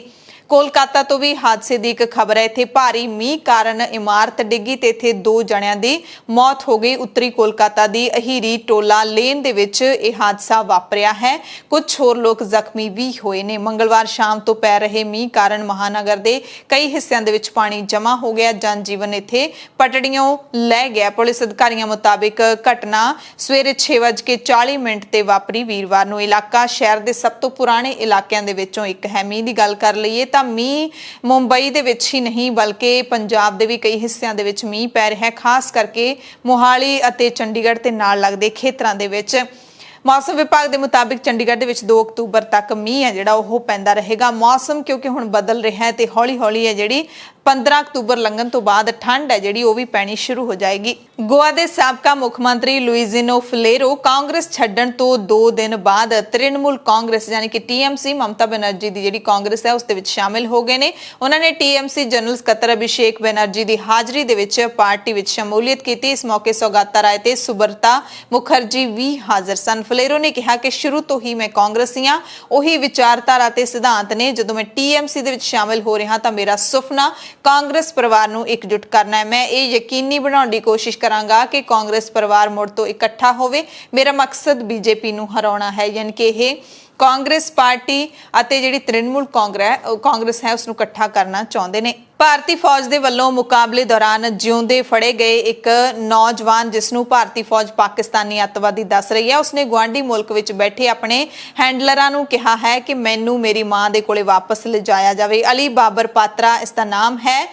ਇਸ ਨੂੰ ਕਸ਼ਮੀਰ ਦੇ ਉੜੀ ਸੈਕਟਰ ਦੇ ਵਿੱਚ 26 ਸਤੰਬਰ ਨੂੰ ਕਾਬੂ ਕੀਤਾ ਗਿਆ ਸੀ। ਅਲੀ ਨੇ ਕਿਹਾ ਕਿ ਮੈਂ ਲਸ਼ਕਰ-ਏ-ਤੋਇਬਾ ਦੇ ਖੇਤਰੀ ਕਮਾਂਡਰ ISI ਅਤੇ ਪਾਕਿਸਤਾਨੀ ਫੌਜ ਨੂੰ ਕਹਿੰਦਾ ਕਿ ਮੈਨੂੰ ਮੇਰੀ ਮਾਂ ਕੋਲ ਵਾਪਸ ਭੇਜਿਆ ਜਾਵੇ ਜਿਵੇਂ ਉਹਨਾਂ ਨੇ ਮੈਨੂੰ ਇੱਥੇ ਭੇਜਿਆ। ਫੌਜ ਨੇ ਉਸ ਦਾ ਇੱਕ ਵੀਡੀਓ ਸੁਨੇਹਾ ਜਿਹੜਾ ਰਿਲੀਜ਼ ਕੀਤਾ ਹੈ। ਹੁਣ ਇਹ ਸੁਨੇਹਾ ਉਸਨੇ ਆਪਣੇ ਮਰਜ਼ੀ ਦੇ ਨਾਲ ਬੋਲਿਆ ਹੈ ਜਾਂ ਫਿਰ ਦਬਾਅ ਦੇ ਹੇਠ ਬੋਲਿਆ, ਇਸ ਬਾਰੇ ਨਹੀਂ ਕਿਹਾ ਜਾ ਸਕਦਾ। ਪਰ ਮੁਕਾਬਲੇ ਦੌਰਾਨ ਫੜੇ ਜਾਣ ਤੇ ਉਸਨੇ ਭਾਰਤੀ ਫੌਜ ਨੂੰ ਜਾਨ ਬਖਸ਼ ਦੇਣ ਦੀ ਬੇਨਤੀ ਕੀਤੀ। ਇੱਕ ਹੋਰ ਪਾਕਿਸਤਾਨੀ ਘੁਸਪੈਠੀਆ 18 ਸਤੰਬਰ ਨੂੰ ਵੀ ਮਾਰਿਆ ਗਿਆ ਸੀ। ਅਲੀ ਬਾਬਰ ਨੇ ਕਿਹਾ ਕਿ ਸਾਨੂੰ ਦੱਸਿਆ ਗਿਆ ਸੀ ਕਿ ਭਾਰਤੀ ਫੌਜ ਉੱਥੇ ਲੋਕਾਂ ਦੇ ਖੂਨ ਦੀ ਪਿਆਸੀ ਹੋਈ ਪਈ ਹੈ, ਪਰ ਇੱਥੇ ਸਭ ਕੁਝ ਸਾਨੂੰ ਸ਼ਾਂਤ ਦਿਖਿਆ। ਮੈਂ ਆਪਣੀ ਮਾਂ ਨੂੰ ਦੱਸਣਾ ਚਾਹੁੰਦਾ ਕਿ ਭਾਰਤੀ ਫੌਜ ਨੇ ਮੇਰਾ ਚੰਗਾ ਖਿਆਲ ਰੱਖਿਆ ਹੋਇਆ। ਉਸਨੇ ਨਾਲ ਹੀ ਇਹ ਵੀ ਕਿਹਾ ਕਿ ਭਾਰਤੀ ਫੌਜ ਦੇ ਜਵਾਨਾਂ ਤੇ ਅਧਿਕਾਰੀਆਂ ਦਾ ਸਥਾਨਕ ਲੋਕਾਂ ਨਾਲ ਵਿਹਾਰ ਬਹੁਤ ਚੰਗਾ ਹੈ। ਕੈਂਪ ਦੇ ਵਿੱਚ ਮੈਂ ਇਹ ਖੁਦ ਦੇਖਿਆ ਜਿੱਥੇ ਮੈਨੂੰ ਹਿਰਾਸਤ ਵਿੱਚ ਰੱਖਿਆ ਗਿਆ ਸੀ। ਉਸਨੇ ਇਹ ਵੀ ਕਿਹਾ ਕਿ ਇਸ ਦੇ ਉਲਟ ਪਾਕਿਸਤਾਨੀ ਕਸ਼ਮੀਰ ਵਿੱਚ ਸਾਡੀ ਮਜਬੂਰੀ ਦਾ ਫਾਇਦਾ ਉਠਾ ਕੇ ਸਾਨੂੰ ਇੱਥੇ ਭੇਜਿਆ ਜਾਂਦਾ ਹੈ। ਨੌਜਵਾਨ ਨੇ ਕਿਹਾ ਕਿ ਮੇਰੇ ਪਿਤਾ ਦੀ 7 ਸਾਲ ਪਹਿਲਾਂ ਮੌਤ ਹੋ ਗਈ ਸੀ ਤੇ ਆਰਥਿਕ ਤੰਗੀ ਕਰਕੇ ਮੈਨੂੰ ਸਕੂਲ ਛੱਡਣਾ ਪਿਆ। ਬਾਬਰ ਨੇ ਦੱਸਿਆ ਕਿ ਸਿਆਲਕੋਟ ਦੇ ਵਿੱਚ ਗਾਰਮੈਂਟ ਫੈਕਟਰੀ ਦੇ ਵਿੱਚ ਨੌਕਰੀ ਮਿਲ ਗਈ ਸੀ, ਜਿੱਥੇ ਉਸਨੂੰ ਅਨਸ ਮਿਲਿਆ। ਅਨਸ ਨਾਮ ਦਾ ਨੌਜਵਾਨ ਮਿਲਿਆ ਜੋ ਕਿ ਲਸ਼ਕਰ ਦੇ ਲਈ ਲੋਕਾਂ ਨੂੰ ਭਰਤੀ ਕਰਦਾ ਸੀ ਤੇ ਆਪਣੀ ਤੰਗੀ ਕਰਕੇ ਉਹ ਲਸ਼ਕਰ ਦੇ ਵਿੱਚ ਭਰਤੀ ਹੋ ਗਿਆ। ਅਲੀ ਬਾਬਰ ਨੇ ਕਿਹਾ ਕਿ ਪਹਿਲਾਂ 20,000 ਰੁਪਏ ਮਿਲੇ ਤੇ ਮਗਰੋਂ 30,000 ਦੇਣ ਦਾ ਵਾਅਦਾ ਕੀਤਾ ਗਿਆ ਸੀ। ਨੌਜਵਾਨ ਨੇ ਹਥਿਆਰਾਂ ਦੀ ਸਿਖਲਾਈ ਬਾਰੇ ਵੀ ਜਾਣਕਾਰੀ ਸਾਂਝੀ ਕੀਤੀ ਹੈ। ਉਸਨੇ ਦੱਸਿਆ ਕਿ ਪਾਕਿਸਤਾਨੀ ਫੌਜ ਤੇ ISI ਨੇ ਉਸਨੂੰ ਖੈਬਰ ਦੇਲੀ ਹਬੀਬੁੱਲਾ ਦੇ ਵਿੱਚ ਟ੍ਰੇਨਿੰਗ ਦਿੱਤੀ ਸੀ, ਜਿਹੜਾ ਕਿ ਹੁਣ ਆਪਣੀ ਮਾਂ ਕੋਲ ਜਾਣਾ ਚਾਹੁੰਦਾ ਹੈ। ਹੁਣ ਇਸ ਵੀਡੀਓ ਦੇ ਰਿਲੀਜ਼ ਹੋਣ ਤੋਂ ਬਾਅਦ ਪਾਕਿਸਤਾਨ ਦੀ ਜਿਹੜੀ ਅੱਤਵਾਦੀ ਜਥੇਬੰਦੀ ਹੈ ਉਸ ਦਾ ਕੀ ਰਿਐਕਸ਼ਨ ਹੋਏਗਾ, ਇਸ ਬਾਰੇ ਪਤਾ ਲੱਗਣ ਤੇ ਜ਼ਰੂਰ ਦੱਸਾਂਗੇ। ਕੁਝ ਅਹਿਮ ਤੇ ਵੱਡੀਆਂ ਖਬਰਾਂ ਪੂਰੀ ਦੁਨੀਆ ਦੀਆਂ ਤੁਹਾਨੂੰ ਦੱਸਦੇ ਹਾਂ। ਸਭ ਤੋਂ ਪਹਿਲੀ ਖਬਰ ਫਰਾਂਸ ਤੋਂ, ਜਿੱਥੋਂ ਦੇ ਸਾਬਕਾ ਰਾਸ਼ਟਰਪਤੀ ਨਿਕੋਲਸ ਸਾਰਕੋਜ਼ੀ ਨੂੰ 2012 ਦੇ ਵਿੱਚ ਮੁੜ ਚੋਣ ਲੜਨ ਦੀਆਂ ਕੋਸ਼ਿਸ਼ਾਂ ਦੇ ਲਈ ਨਾਜਾਇਜ਼ ਫੰਡਿੰਗ ਦਾ ਦੋਸ਼ੀ ਕਰਾਰ ਦਿੱਤਾ ਗਿਆ ਹੈ। ਯਾਨੀ ਕਿ ਫਰਾਂਸ ਦੇ ਸਾਬਕਾ ਰਾਸ਼ਟਰਪਤੀ ਨੂੰ ਦੋਸ਼ੀ ਮੰਨ ਲਿਆ ਗਿਆ ਹੈ। ਫੈਸਲੇ ਦੇ ਸਮੇਂ ਸਾਰਕੋਜ਼ੀ ਪੈਰਿਸ ਅਦਾਲਤ ਦੇ ਵਿੱਚ ਮੌਜੂਦ ਨਹੀਂ ਸਨ। ਕਾਨੂੰਨੀ ਢੰਗ ਨਾਲ ਵੱਧ ਤੋਂ ਵੱਧ $2.75 ਲੱਖ ਦੀ ਰਾਸ਼ੀ ਖਰਚ ਕੀਤੀ ਜਾ ਸਕਦੀ ਹੈ, ਪਰ ਸਾਰਕੋਜ਼ੀ ਨੇ ਕਹਿੰਦੇ ਇਸ ਤੋਂ ਦੁੱਗਣੀ ਰਕਮ ਹੈ ਜਿਹੜੀ ਉਹ ਚੋਣਾਂ ਦੇ ਉੱਤੇ ਖਰਚ ਕੀਤੀ ਸੀ। ਫਰਾਂਸ ਦੇ ਵਿੱਚ ਤਾਂ ਸਾਬਕਾ ਰਾਸ਼ਟਰਪਤੀ ਨੂੰ ਇਸ ਦੀ ਸਜ਼ਾ ਜਿਹੜੀ ਹੈ ਉਹ ਦਿੱਤੀ ਜਾਊਗੀ ਕਿਉਂਕਿ ਦੋਸ਼ੀ ਕਰਾਰ ਦਿੱਤਾ ਗਿਆ ਹੈ। ਪਰ ਜੇ ਅਸੀਂ ਬਾਕੀ ਮੁਲਕਾਂ ਦੀ ਗੱਲ ਕਰ ਲਈਏ, ਤੁਲਨਾ ਕਰ ਲਈਏ ਜਾਂ ਭਾਰਤ ਦੀ ਹੀ ਕਰ ਲਈਏ, ਤਾਂ ਇੱਥੇ ਵੀ ਚੋਣ ਕਮਿਸ਼ਨ ਦੇ ਵੱਲੋਂ ਬਹੁਤ ਹੀ ਲਿਮਿਟਡ ਜੀ ਰਾਸ਼ੀ ਰੱਖੀ ਹੁੰਦੀ ਹੈ ਜਿਹੜੀ ਚੋਣਾਂ ਦੇ ਵਿੱਚ ਵਰਤੀ ਜਾ ਸਕਦੀ ਹੈ, ਪਰ ਲੀਡਰ ਹਜ਼ਾਰਾਂ ਵਾਲੀ ਰਾਸ਼ੀ ਨੂੰ ਕਰੋੜਾਂ ਦੇ ਵਿੱਚ ਵਰਤਦੇ ਹੈਗੇ ਨੇ ਵੋਟਾਂ ਦੇ ਵੇਲੇ। ਪਰ ਇੱਥੇ ਕੋਈ ਕਾਨੂੰਨ ਹੈ ਜਿਹੜਾ ਉਹ ਨਾ ਉਹਨਾਂ ਨੂੰ ਅੰਦਰ ਕਰਦਾ ਹੈ, ਨਾ ਦੋਸ਼ੀ ਠਹਿਰਾਉਂਦਾ ਹੈ, ਨਾ ਹੀ ਸਜ਼ਾ ਸੁਣਾਉਂਦਾ ਹੈ। ਅਗਲੀ ਖਬਰ ਅਫਗਾਨਿਸਤਾਨ ਤੋਂ ਹੈ, ਜਿੱਥੇ ਤਾਲਿਬਾਨੀ ਸਰਕਾਰ ਨੇ ਇੱਕ ਨਵਾਂ ਐਲਾਨ ਕੀਤਾ ਹੈ। ਤਾਲਿਬਾਨੀ ਸਰਕਾਰ ਨੇ ਕਿਹਾ ਹੈ ਕਿ ਕਾਬੁਲ ਦੇ ਵਿੱਚ ਜਿਨ੍ਹਾਂ ਘਰਾਂ ਦੇ ਮਾਲਕ ਮੁਲਕ ਛੱਡ ਕੇ ਭੱਜ ਗਏ ਨੇ, ਉਹਨਾਂ ਦੇ ਘਰਾਂ ਨੂੰ ਹੁਣ ਕਿਰਾਏ ਤੇ ਦਿੱਤਾ ਜਾਏਗਾ ਅਤੇ ਉਹਨਾਂ ਘਰਾਂ ਦਾ ਜਿਹੜਾ ਕਿਰਾਇਆ ਹੈਗਾ ਉਸ ਨੂੰ ਕੇਂਦਰੀ ਬੈਂਕ ਨੂੰ ਦਿੱਤਾ ਜਾਏਗਾ। ਯਾਨੀ ਕਿ ਕਿਰਾਏ ਤੋਂ ਹੋਣ ਵਾਲੀ ਆਮਦਨੀ ਕੇਂਦਰੀ ਬੈਂਕ ਨੂੰ ਦਿੱਤੀ ਜਾਏਗੀ, ਸਰਕਾਰ ਦੇ ਕੋਲੇ ਜਾਏਗੀ। ਤਾਲਿਬਾਨ ਨੇ ਬੁੱਧਵਾਰ ਨੂੰ ਆਪਣੇ ਅਰਬੀ ਭਾਸ਼ਾ ਦੇ ਟਵਿੱਟਰ ਅਕਾਊਂਟ ਤੇ ਇਸ ਦਾ ਐਲਾਨ ਕੀਤਾ ਹੈ। ਤਾਲਿਬਾਨ ਦਾ ਇਹ ਜਿਹੜਾ ਫੈਸਲਾ ਉਸ ਵਕਤ ਆਇਆ ਹੈ ਜਦੋਂ ਅਫਗਾਨਿਸਤਾਨ ਇੱਥੇ ਗੰਭੀਰ ਆਰਥਿਕ ਸੰਕਟ ਦੇ ਵਿੱਚੋਂ ਗੁਜ਼ਰ ਰਿਹਾ ਹੈ। 15 ਅਗਸਤ ਨੂੰ ਤਾਲਿਬਾਨ ਦੇ ਕਾਬੁਲ ਵਿੱਚ ਦਾਖਲ ਹੋਣ ਤੋਂ ਬਾਅਦ ਹਜ਼ਾਰਾਂ ਲੋਕਾਂ ਨੇ ਮੁਲਕ ਛੱਡ ਦਿੱਤਾ ਸੀ। ਇਕੱਲੇ ਅਮਰੀਕਾ ਨੇ ਹੀ ਇੱਥੋਂ 1 ਲੱਖ ਲੋਕਾਂ ਨੂੰ ਬਾਹਰ ਕੱਢਿਆ ਸੀ ਤੇ ਤਾਲਿਬਾਨ ਦੇ ਕੰਟਰੋਲ ਵਿੱਚ ਆਉਣ ਤੋਂ ਬਾਅਦ ਪੱਛਮੀ ਦੇਸ਼ਾਂ ਨੇ ਅਫਗਾਨਿਸਤਾਨ ਦੇ ਕੌਮਾਂਤਰੀ ਫੰਡ ਫ੍ਰੀਜ਼ ਕਰ ਦਿੱਤੇ ਸੀ, ਜਿਸ ਤੋਂ ਬਾਅਦ ਅਫਗਾਨਿਸਤਾਨ ਦੇ ਵਿੱਚ ਮੁਦਰਾ ਸਫੀਤੀ ਹੈ ਜਿਹੜੀ ਉਹ ਬਿਲਕੁਲ ਚਰਮ ਸੀਮਾ ਤੇ ਪਹੁੰਚ ਗਈ ਹੈ ਤੇ ਨਗਦੀ ਦੀ ਇੱਥੇ ਬਹੁਤ ਵੱਡੀ ਕਮੀ ਹੈ ਜਿਹੜੀ ਉਹ ਦਿਖ ਰਹੀ ਹੈ। ਅਗਲੀ ਖਬਰ ਵੀ ਅਫਗਾਨਿਸਤਾਨ ਦੇ ਨਾਲ ਜੁੜੀ ਹੋਈ ਹੈ। ਅਮਰੀਕਾ ਦੇ ਕੁਝ ਸੀਨੀਅਰ ਅਧਿਕਾਰੀਆਂ ਨੇ ਕਿਹਾ ਕਿ ਤਾਲਿਬਾਨ ਦੇ ਅਫਗਾਨਿਸਤਾਨ ਤੇ ਕਬਜ਼ੇ ਦੇ ਕਾਰਨ ਟਰੰਪ ਪ੍ਰਸ਼ਾਸਨ ਅਤੇ ਤਾਲਿਬਾਨ ਦੇ ਵਿਚਕਾਰ ਦੋਹਾ ਦੇ ਵਿੱਚ ਸਮਝੌਤਾ ਹੋਇਆ। ਦੋਹਾ ਸਮਝੌਤੇ ਤੇ ਫਰਵਰੀ 2020 ਦੇ ਵਿੱਚ ਹਸਤਾਖਰ ਕੀਤੇ ਗਏ ਸੀ। ਇਸ ਦੇ ਤਹਿਤ ਅਮਰੀਕਾ ਨੇ ਅਫਗਾਨਿਸਤਾਨ ਤੋਂ ਆਪਣੀ ਫੌਜ ਵਾਪਸ ਬੁਲਾਉਣ ਦੀ ਤਰੀਕ ਤੈਅ ਕੀਤੀ ਸੀ। ਅਮਰੀਕੀ ਰੱਖਿਆ ਅਧਿਕਾਰੀਆਂ ਨੇ ਬੁੱਧਵਾਰ ਨੂੰ ਦੇਸ਼ ਦੀ ਪ੍ਰਤੀਨਿਧੀ ਸਭਾ ਦੀ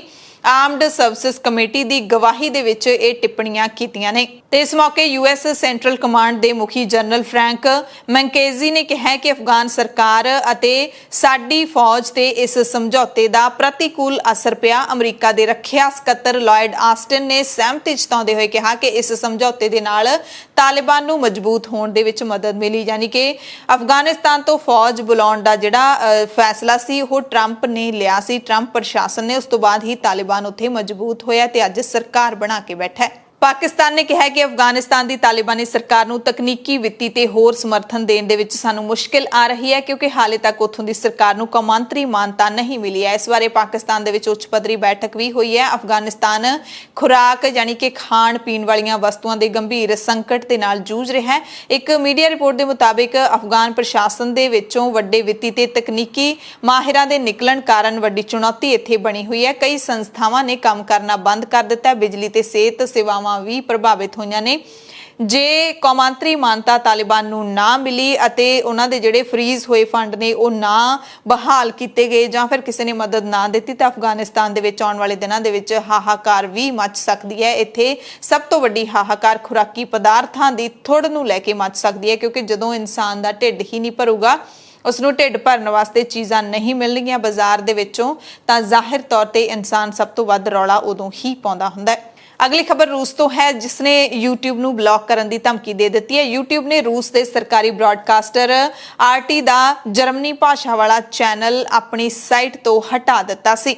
YouTube ਨੇ ਕਿਹਾ ਸੀ ਕਿ ਚੈਨਲ ਨੇ COVID-19 ਬਾਰੇ ਗਲਤ ਜਾਣਕਾਰੀ ਫੈਲਾਈ ਹੈ। YouTube ਨੇ ਕਿਹਾ ਕਿ ਵੈਕਸੀਨ ਵਿਰੋਧੀ ਸਾਰਾ ਕੰਟੈਂਟ ਹਟਾ ਲਏਗੀ। ਰੂਸ ਨੇ ਨਾਲ ਹੀ ਕਿਹਾ ਕਿ ਉਹ ਵੀ ਜਰਮਨੀ ਦੇ ਮੀਡੀਆ ਵਿਰੁੱਧ ਕਾਰਵਾਈ ਕਰਨਗੇ ਤੇ YouTube ਦੇ ਵੱਲੋਂ ਲਾਈਆਂ ਪਾਬੰਦੀਆਂ ਹਟਾਈਆਂ ਜਾਣ ਦੀ ਗੱਲ ਕਰਨਗੇ। ਐਮਰਜੈਂਸੀ ਬੁਲੇਟਿਨ ਦੇਖਣ ਵਾਲੇ ਸਾਰੇ ਦਰਸ਼ਕਾਂ ਦਾ ਧੰਨਵਾਦ।